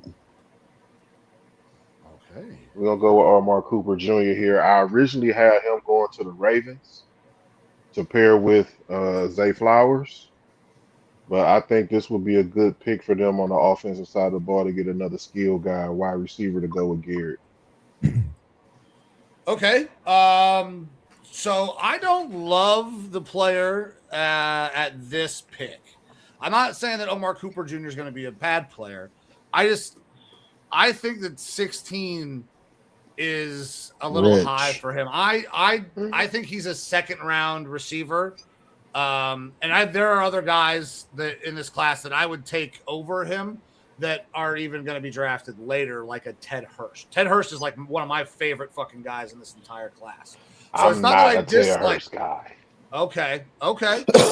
So we just have different things that maybe we look for in wide receivers. So Omar Cooper Jr., not a bad player. I would not go him here. Anybody else? Where they at on Omar Cooper Jr.? I think Omar Cooper Jr. is the second best receiver from Indiana in this class. Ooh. I think Surratt is better. I think Surratt could be fringe, and this is probably hot take territory. Surratt could be end of first round, early day 2 type of player. I see Keenan Allen in him. Like that's where I'm at with Surratt. I've been on Surratt for so long too. I'm with you. Nice. Cooper is very interesting, especially with some of those like Debo comps and stuff like that. Every year we talk about a guy like this could be the next Debo. Xavier Legette could be the next Debo. None of them are turning out to be the next Debo. Is Omar Cooper possibly that guy? Maybe. We'll see. But like I've been lower on Omar Cooper a little bit. And it's a tough spot for the Jets because you would, after going defense with that first pick, it would be nice to get an offensive complementary weapon here. But those receivers just kind of flew off the board, the ones that we feel like really good about. Now, I would say that Omar Cooper Jr. offers you a very different type of profile than you have with the Malik Neighbors. So you're at least going to add a different type of weapon to your offense. So I would say that. What's that? Garrett Wilson. Oh, my God. Garrett Wilson. Yeah. The other New York team. I'm sorry. Yeah. But, yeah. Listen, I get it. Good player. A little high for me. But, listen. We saw Jack Campbell go in this first round a couple years ago. I thought that was crazy high too. So crazier things have happened. Speaking of guys that went crazy high, the Lions are up, and Mo, you're picking for them. I believe that you're the one that did that with Jack Campbell, wasn't it? Yeah, actually. Yeah. I think I'm not gonna lie. I think this pick right here, I think ideally maybe Lomu, because some of these players may not go, but I think this is Freeland territory. So I'm gonna go Freeland here, and I'm gonna say that also because you wouldn't have to move Panay to the left side like it's been speculation that they're going to do with him. You could keep him in this position. You could keep him as the mauler. Then you have another highly athletic guy on the other tackle side. Now, as far as the run blocking, it needs work, and you know they're gonna tote the rock. So that needs some work, but I do think that, especially in pass pro, he anchors down well, and he is highly athletic. Like it's not like he's just running in mud out there. I've seen at times where he can get in front of the running back and use that athleticism to get downfield, but he needs some refinement. But I ain't gonna lie, that offensive line would be him, Ratledge, and Panay. Hey man.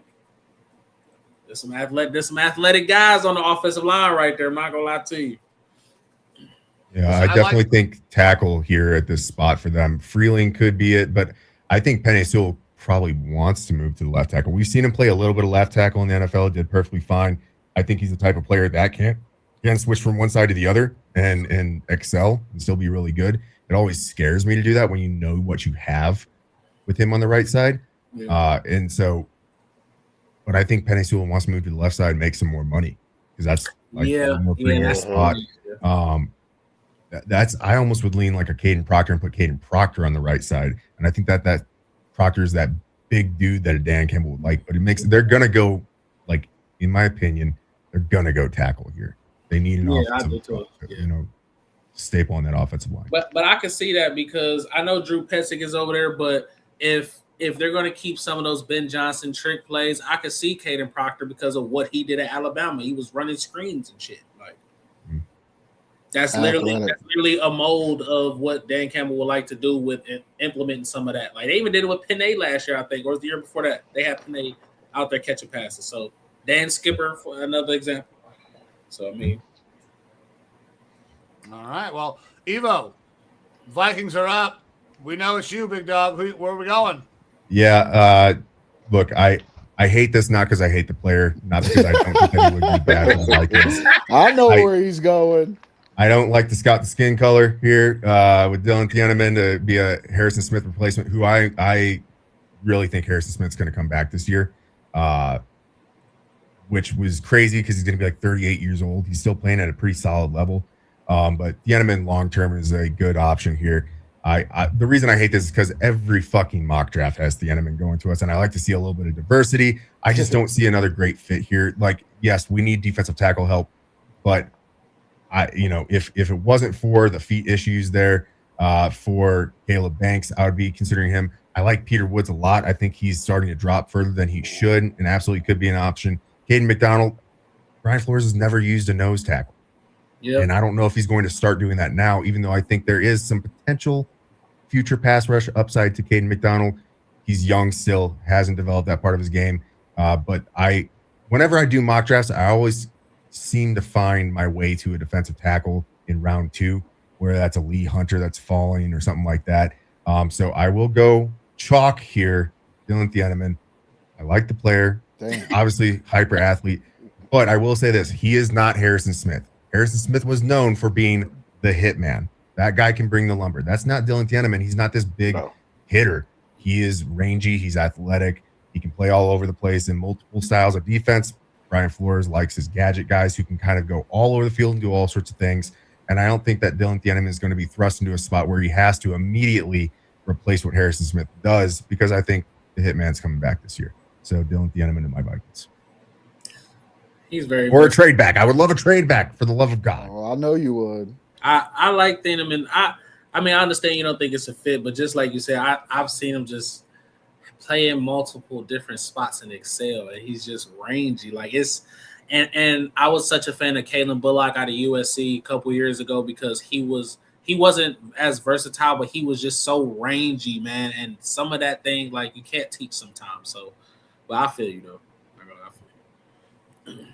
All right, we're going to slide down to pick number 19, and that is me on the clock.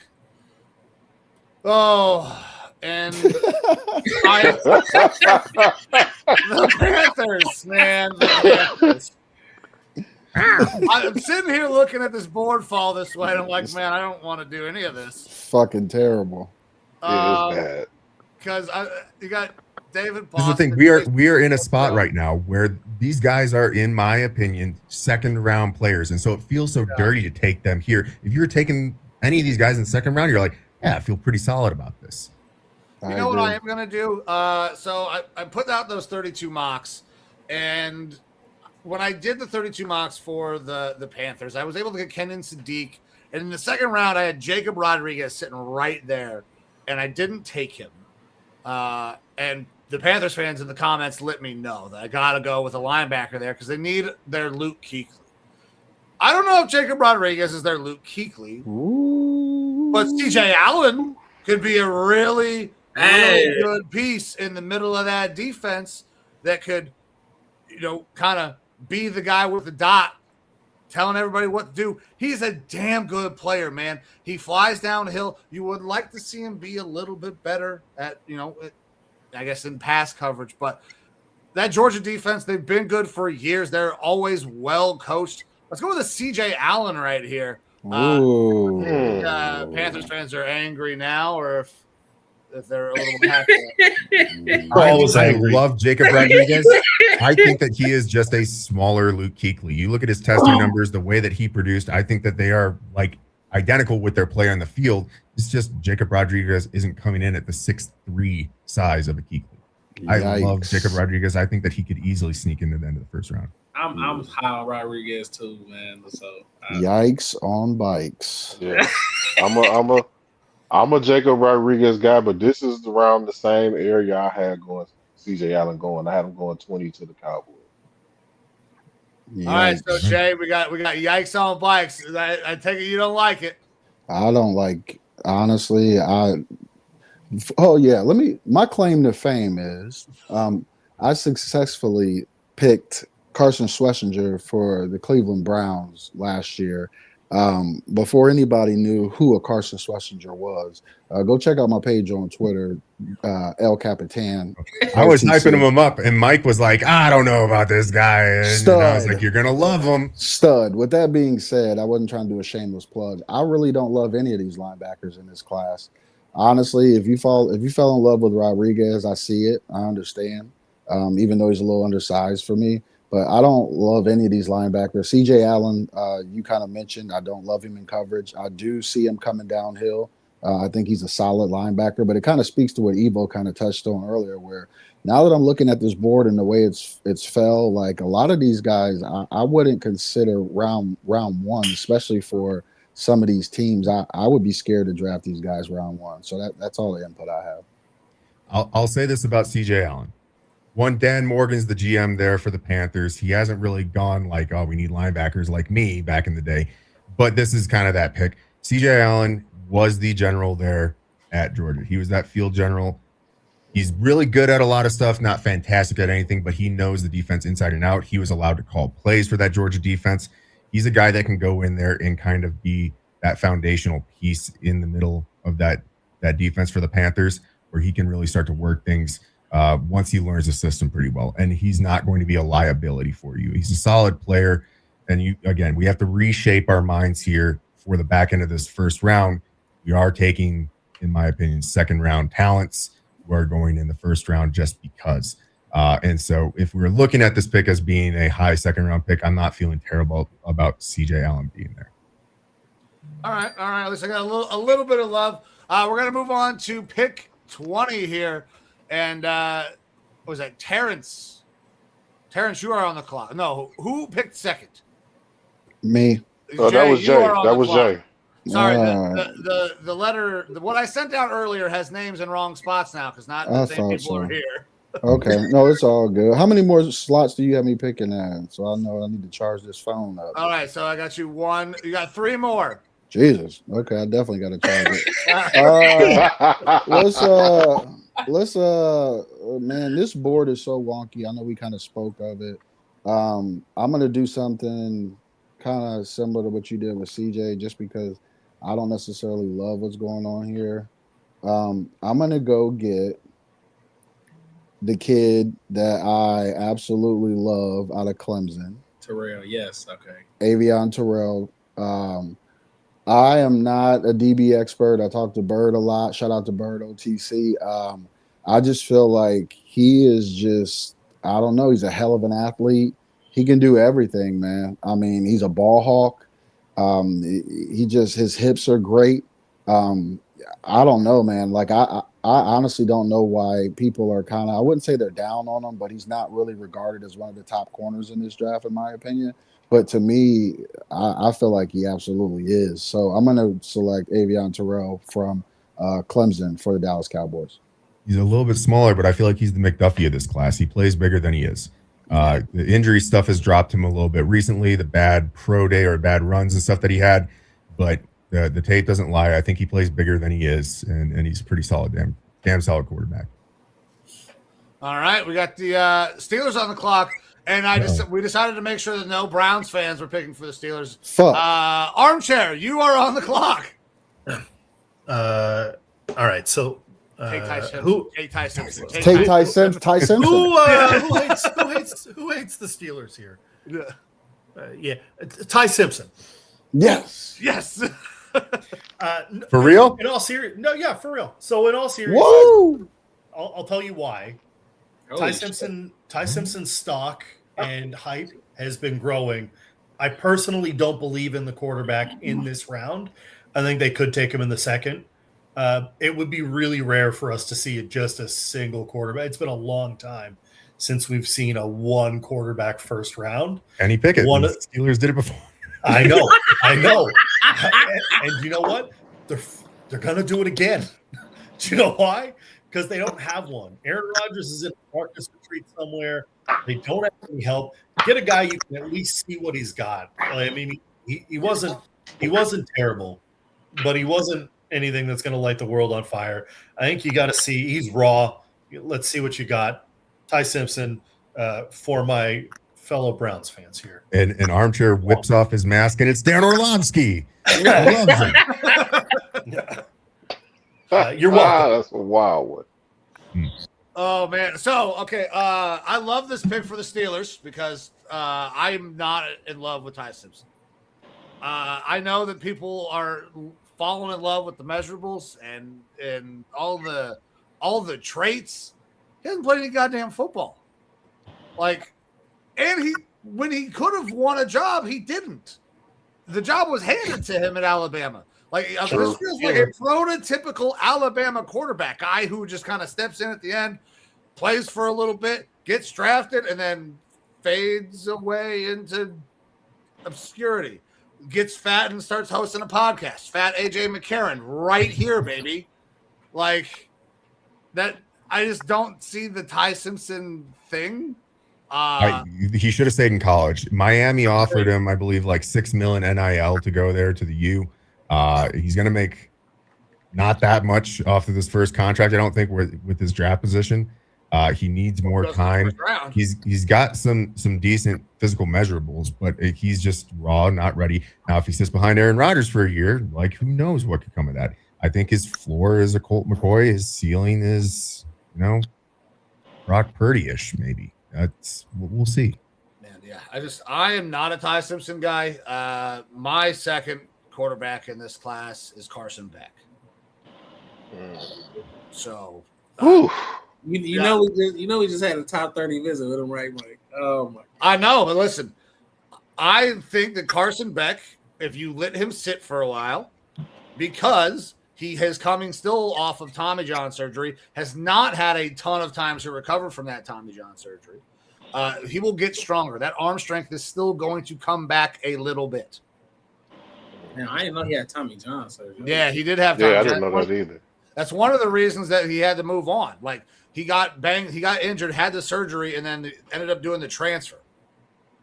So he was at one point like a top quarterback prospect, going to be a first rounder, and then got nicked by the injury bug. If anybody wanted an alternate pick here, it could be Blake Miller.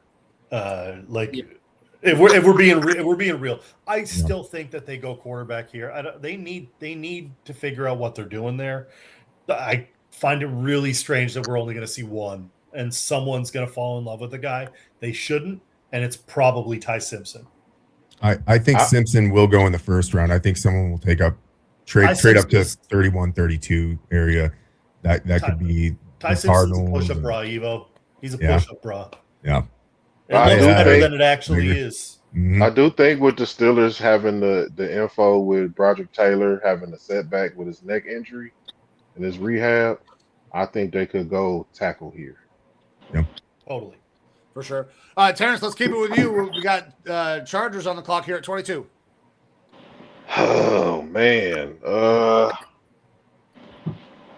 I'm trying to – the way the draft has laid, I do think they need some inside interior help on the offensive line. Is Spencer Fano still on the board? No, he gone. Yeah. He gone? Okay. So right here, I'm going to go with Caden Proctor, and they move him inside the guard. Okay. Like it's a hardball-led offense. You know he's going to run the ball. And that's what he wants to do, run the ball, even though I'm still high on Justin Herbert. I just don't think he's been in the proper offenses with the proper skill positions to help him. But I will say, because they have did a lot of investing into the running back position, and Zion Johnson left to come to Cleveland, I could see Caden Proctor being the pick here. And they move him inside to be one of those mauling guards. He's a big guy. He's athletic for his size. And I do think at guard would be his best position. I don't hate him at guard at all. I think that he could easily slide in. You could see him possibly as the other side as well. You could get him switched over to the right side. I just think that if you slid him in right away and got him right from camp, that would be a great fit. Like, and you brought it up, the Harbaugh thing, like, they're going to run the ball a shitload. So you get it behind him, because 6'7", 360 or whatever the hell he is. You can get tucked in right behind him and have a pretty damn good time. Anybody else got anything on if you hit the injury bug again, you can play tackle as well. So like there's some versatility there. If you're going just pure guard, I'm higher than some on Pregnon. I don't know if you'd grab him here necessarily in the first, but that Blastoise body fits in right away. He's just going to be pretty fucking awesome there as a guard as well, if you were to do that. But yeah, I got no problem with Proctor going here because you do get a little bit of that versatility if that offensive line injury bug hits you again, which is really what derailed that Charger season. They looked fantastic to start off the year. Herbert looked fantastic. But as soon as the tackles started going down, that offensive line deteriorated. The whole thing fell apart. 2 all Pro Bowl tackles at that. All right, we're going to slide down to pick 23. Mo, you are on the clock for the Eagles. And I know they're probably jumping up and down, elated that they took Caden Proctor because the right tackle of the future behind Lane Johnson is right there in Blake Miller. So you might as well they're going to run up there with that card unless now if there's a wide receiver here in real time, because it seems like A.J. Brown is going to get traded. Mm-hmm. So if they decide to do it in the draft, then they may go a wide receiver here. But I think this right here is Blake Miller. I mean, they need a right tackle. Lane Johnson's not going to be there that much longer, and he doesn't have to start year one. He can learn behind Lane Johnson, and he will start next year. That's a good pick right there, Mo. Mm-hmm. And I do think that they can find that wide receiver talent, like that's of equitable talent in the second round compared to what they'd be getting here for wide receiver. If one of those wide receivers fell, then it makes sense. But yeah, it sounds like A.J. Brown's probably going to be on the move.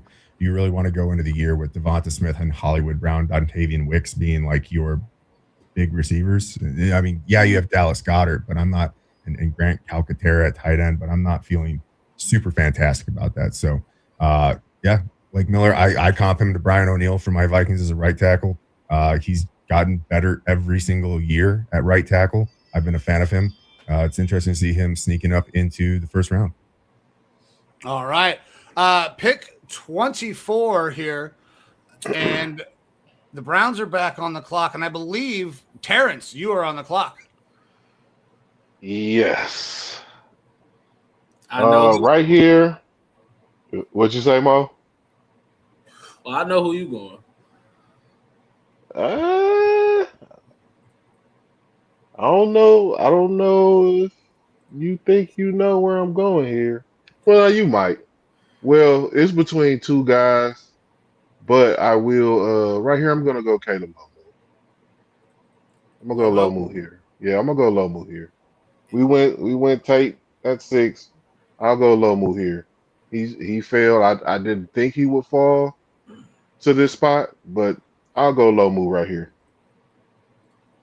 Listen, I like Lomu. I think Lomu can play on the left side like we were talking about with Monroe Freeling. Also, I don't know that he has to start right away either. Anybody else? Lomu fans?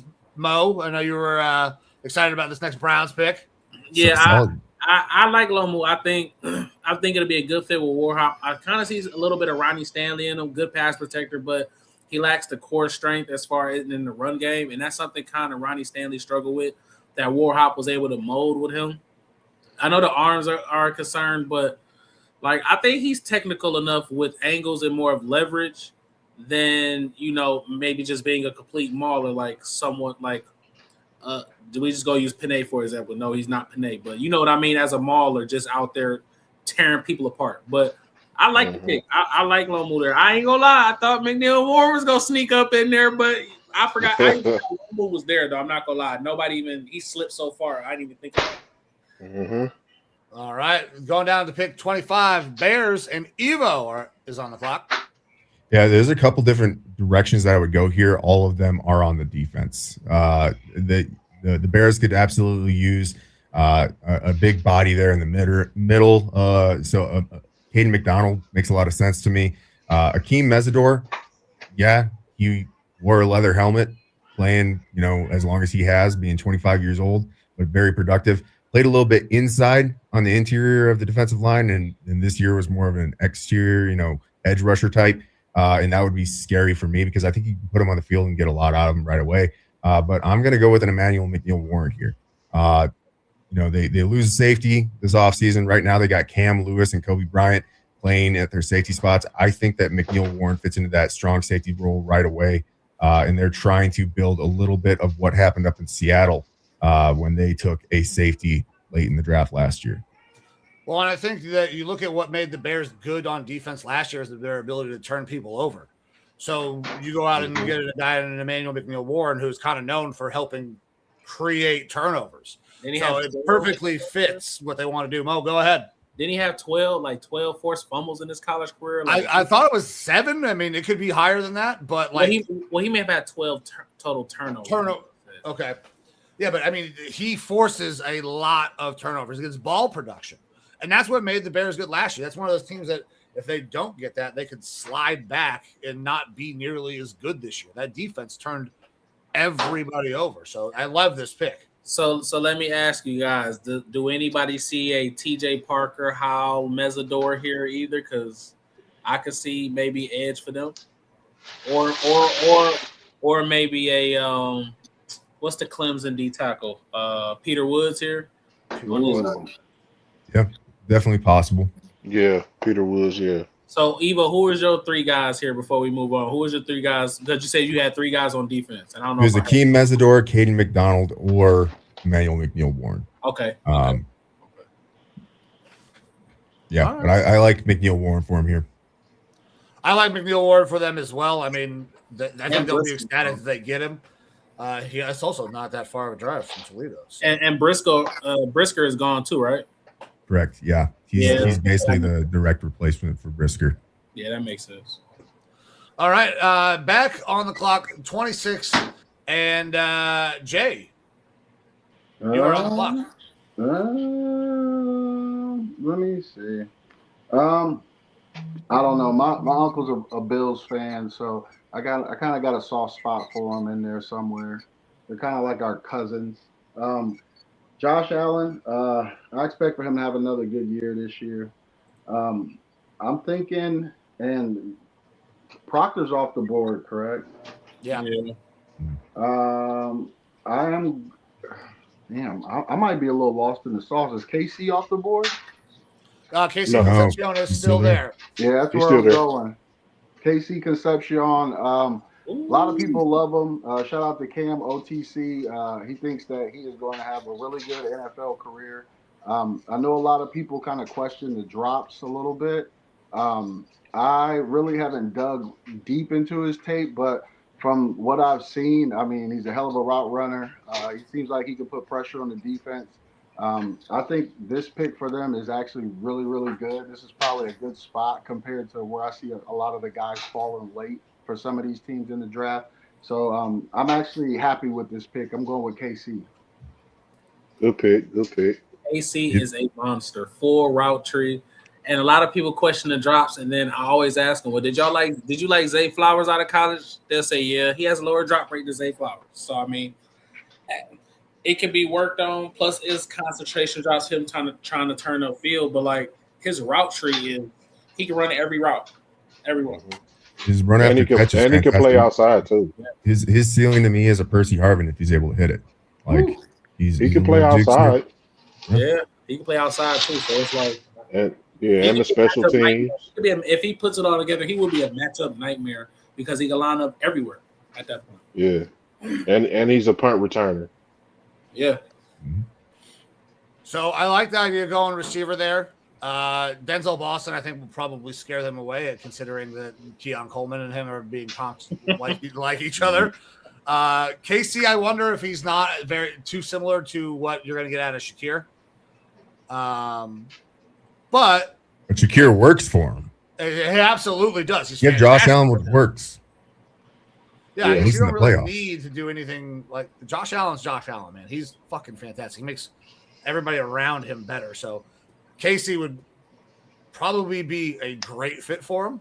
I was not as huge a fan of Zay Flowers coming out. I think Casey is more of a second round wide receiver, but I'm not going to hate on the idea of the Bills taking a wide receiver here. It's absolutely needed. Go ahead, Jay. These wide receivers towards the end of this first round, I think this is where things get interesting in terms of how teams view them, right? Because I feel like, and this is my personal opinion, I feel like a lot of them are high second round guys. But I just think the need at the position is just so great that a lot of these guys people are going to reach for just because of the draft. I really, really, really was kind of considering going Brazzle there. But I don't know. Cam, OTC, man, he didn't talk him up with the rest of these boys. So I decided to lean towards KC. But yeah, I'm not blown away by any of these receivers in the back half of the first round that people are considering to be first rounders. And I'm definitely not a Denzel Boston fan. So yeah. I feel that. We're going to slide down to pick 27. 49ers are on the clock. Armchair, that's on you, man. Oh man, after all those Casey Concepcion love fest, I just don't know what I'm gonna go wide receiver here, and I'm gonna pick the guy that you guys hate, Denzel Boston. Okay.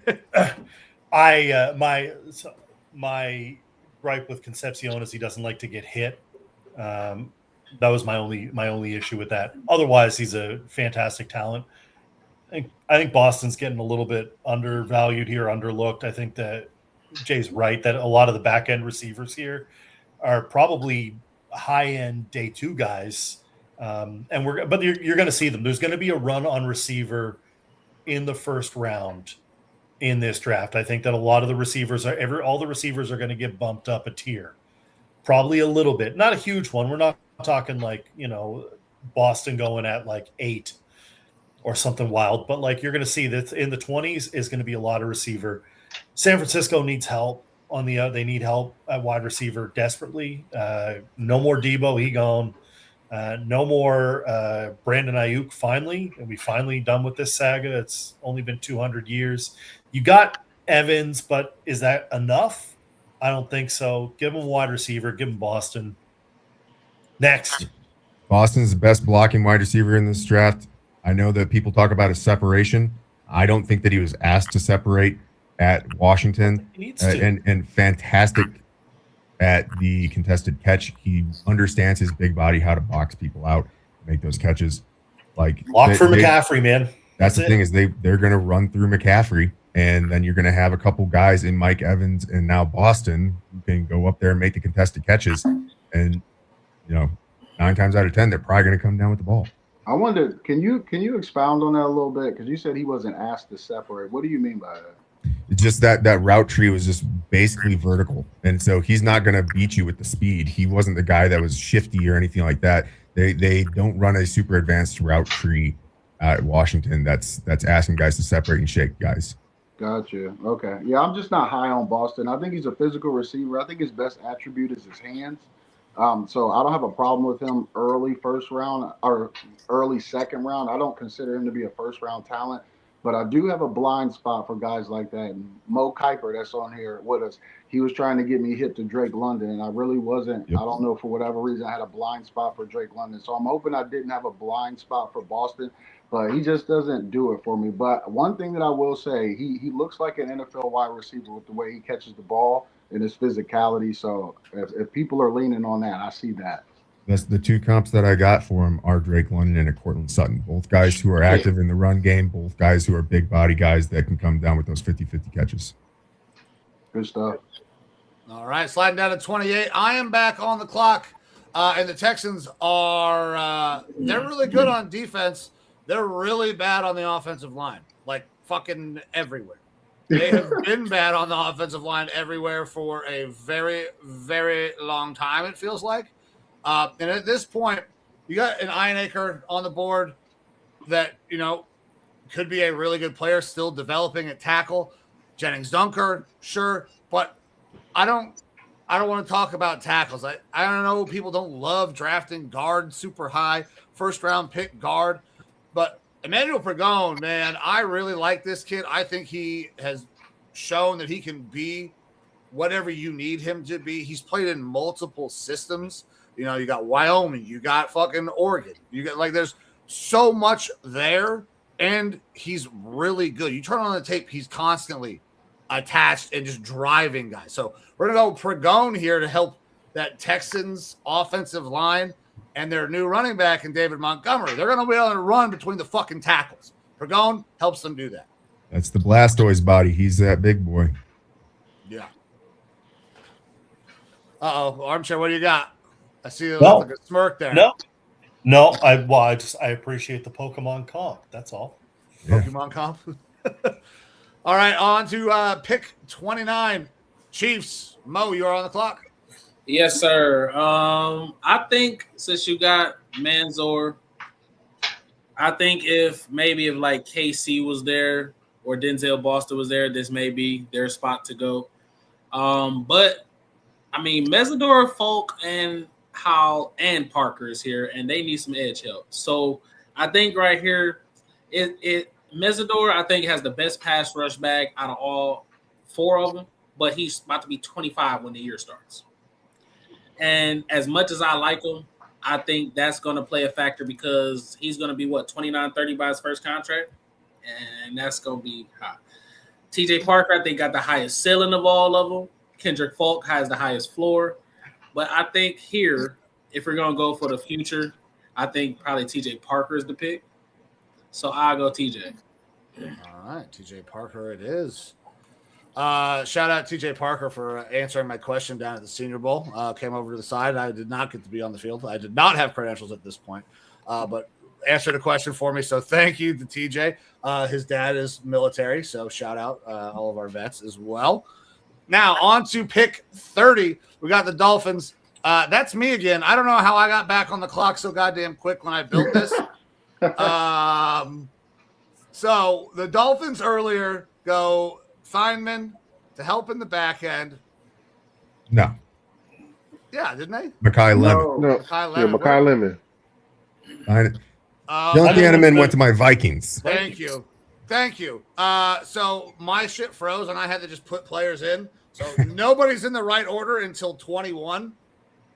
Everybody after 21 is in the right order. So, well, it's a key Mesidor here. Good pick. Yeah, you Correct. don't have to Low go moving far. cost. It's a key Mesidor. You need the help. I understand he's about to be 25. By the time your rebuild is done, he'll be retiring. But he's going to help you in the immediate, right? Like, he's got the pass rush bag. The only thing you really worry about is the age. If you can get past that, the player's pretty damn good. So we're going to go Akeem Mesidor right here at 30. Good pick. Solid. All right. And then moving on to pick 31. Evo, it says that you're this pick, but I know that Dave is a Patriots fan. I don't know. I want to see what Evo does. I want to see what Evo does here. I mean, I've got two people in mind here. One of them's not in the NFL. Diana Rossini is not available, but the only person that I think that Mike Vrabel likes more than Diana Rossini through this draft process is Max Ioane. I think that he could be a super solid tackle for them. In reality, it would for me would be between Max Ioane and Jacob Rodriguez, because I think that's a Vrabel type of linebacker that he could absolutely use there in the middle. But Dave, I'll go to you and see if you got any other thoughts here. First of all, everybody's hating on Coach for getting a little side piece. It's not illegal to have an affair. It's shitty, but it's not illegal. So let's not roast the man. I mean, it is what it is. He made a mistake. What do you think of his All done crazy things for pussy. His press conference? I think that was a press conference of a man who got caught with his hand in a veritable cookie jar and is trying to be like, all right, so it's the draft, and I want to talk about anything except for the thing that I did. They could go INH. I like that. They could go Caden McDonald here. If Boston was on the board still, I think that's an option. It's too early for kind of a Bryce Lance, Jacoby Lane kind of. I think that's later rounds. TJ Parker is a guy. Malachi Lawrence could be a guy. But I'd be okay with Caden McDonald here. I think Caden McDonald fits. They need some help. They're not like the Patriots aren't. I mean, they're picking 31, and the rebuild has gone faster than you would expect. I think that we've all seen that Drake has what it takes to be that guy. He needs wide receiver help. I think you get that in rounds 2 and 3, and later. I don't think you're getting that in the first. So you're either helping out the D line or you're helping out on like you could take tackle here, but I don't think you're gonna. I think it's Caden McDonald. Okay. Yeah, I see that. I think that he is an immediate upgrade over Corey Jordyn. So, like, that makes a lot of sense. I'll go with that. Katie McDonald here. I thought you were gonna wait. I thought you were gonna let him tell you all of that and then go with Jacob Rodriguez anyways, just to do it. I like Jacob Rodriguez too. Yeah, like for me, it's between Ioane or Jacob Rodriguez. I think that Jacob Rodriguez could find his way into the first round because of everything I've talked about with it being essentially a light second round.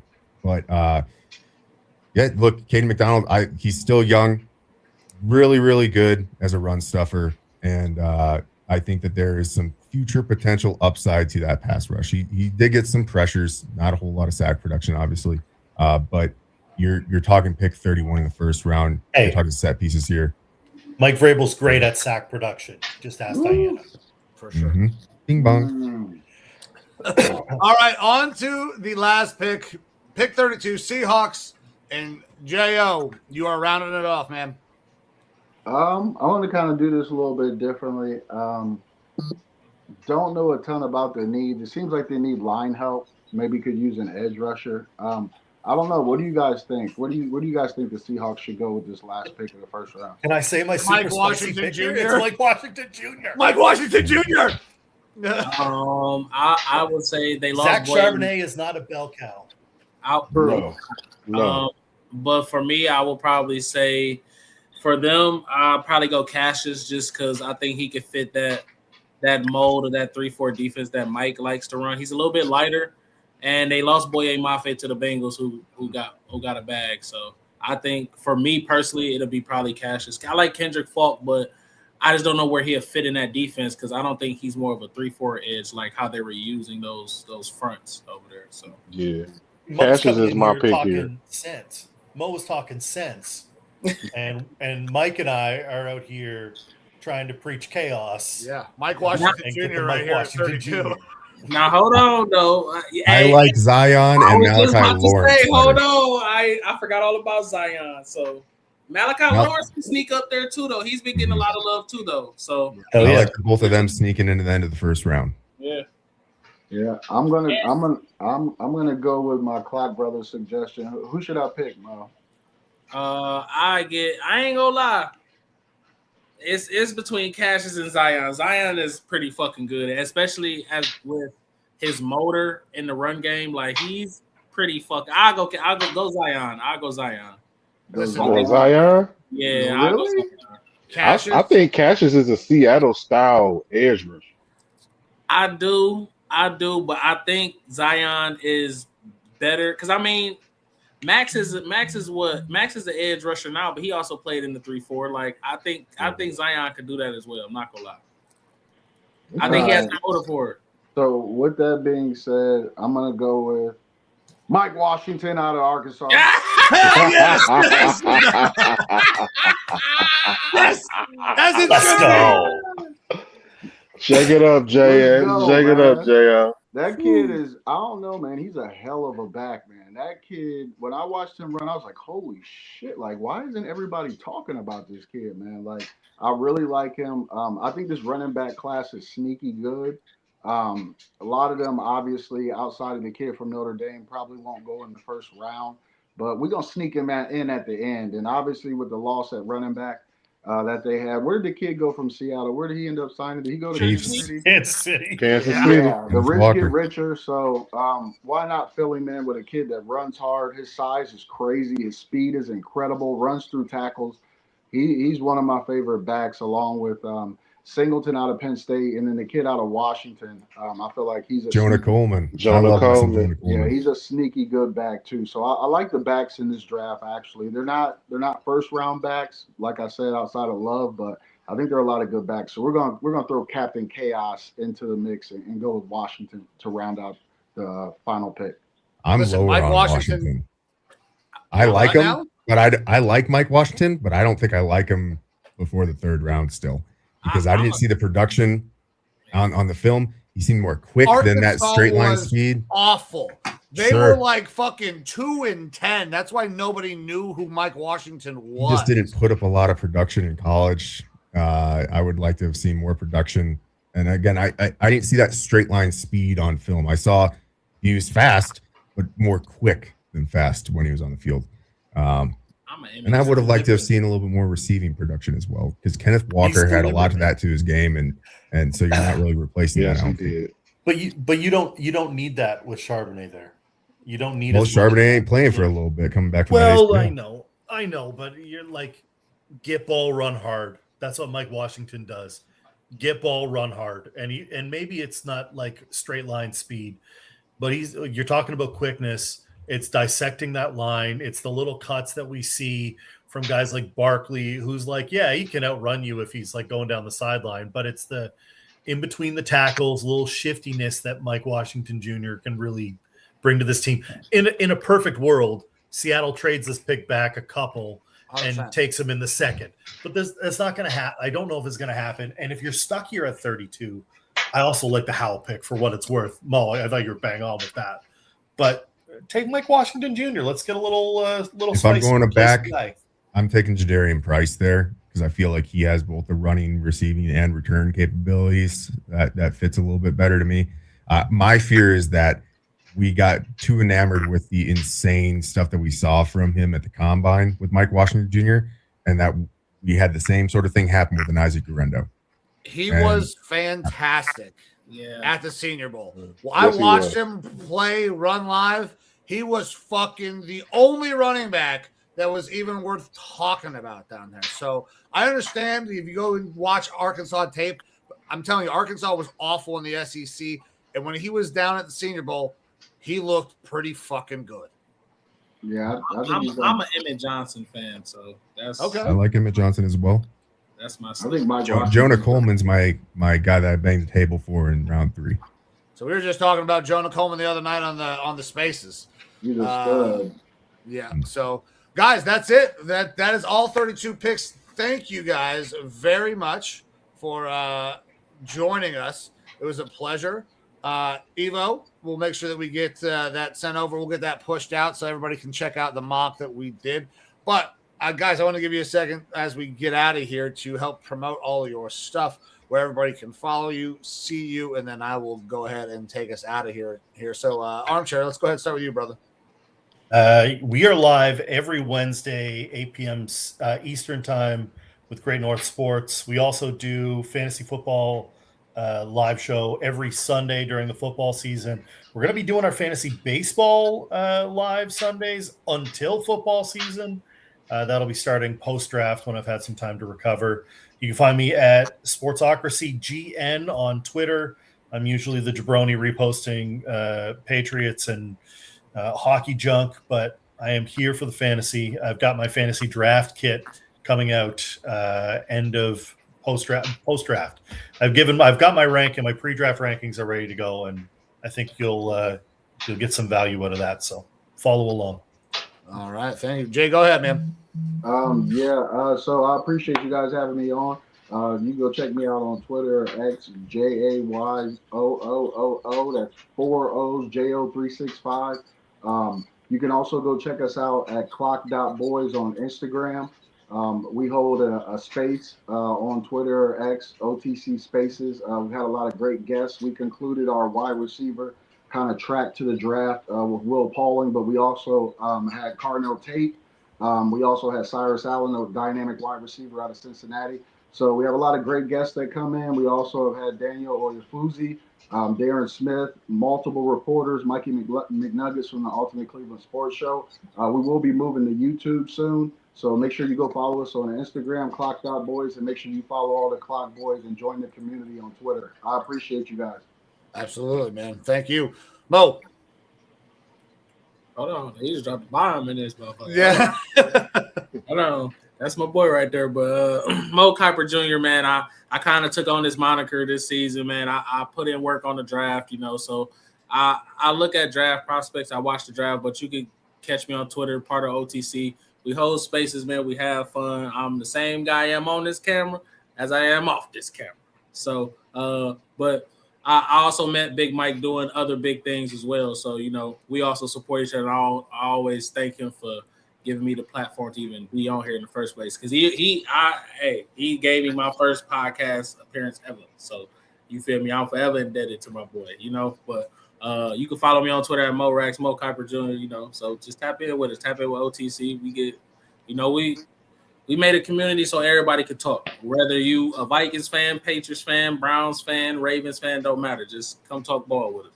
Absolutely. Mo, thank you, man. I appreciate you. And by the way, those big things are still in the works, working on some rough cuts and some cuts right now. So that documentary will be coming out. Just still needs some seasoning. And Terrence, go ahead, man. Thank you for coming in for the very first time, man. Where can we follow you at? Oh, you can follow me on Twitter, Terrence Senior OTC.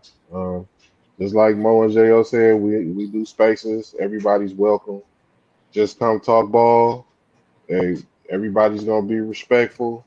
We have guests. We have media come in. You know, so hey, follow me on Twitter at Terrence Senior OTC. I'll be dropping my final first round mock draft probably tomorrow, and then I'm gonna do my final 7-round mock for the Browns the day of the draft. Okay. All right.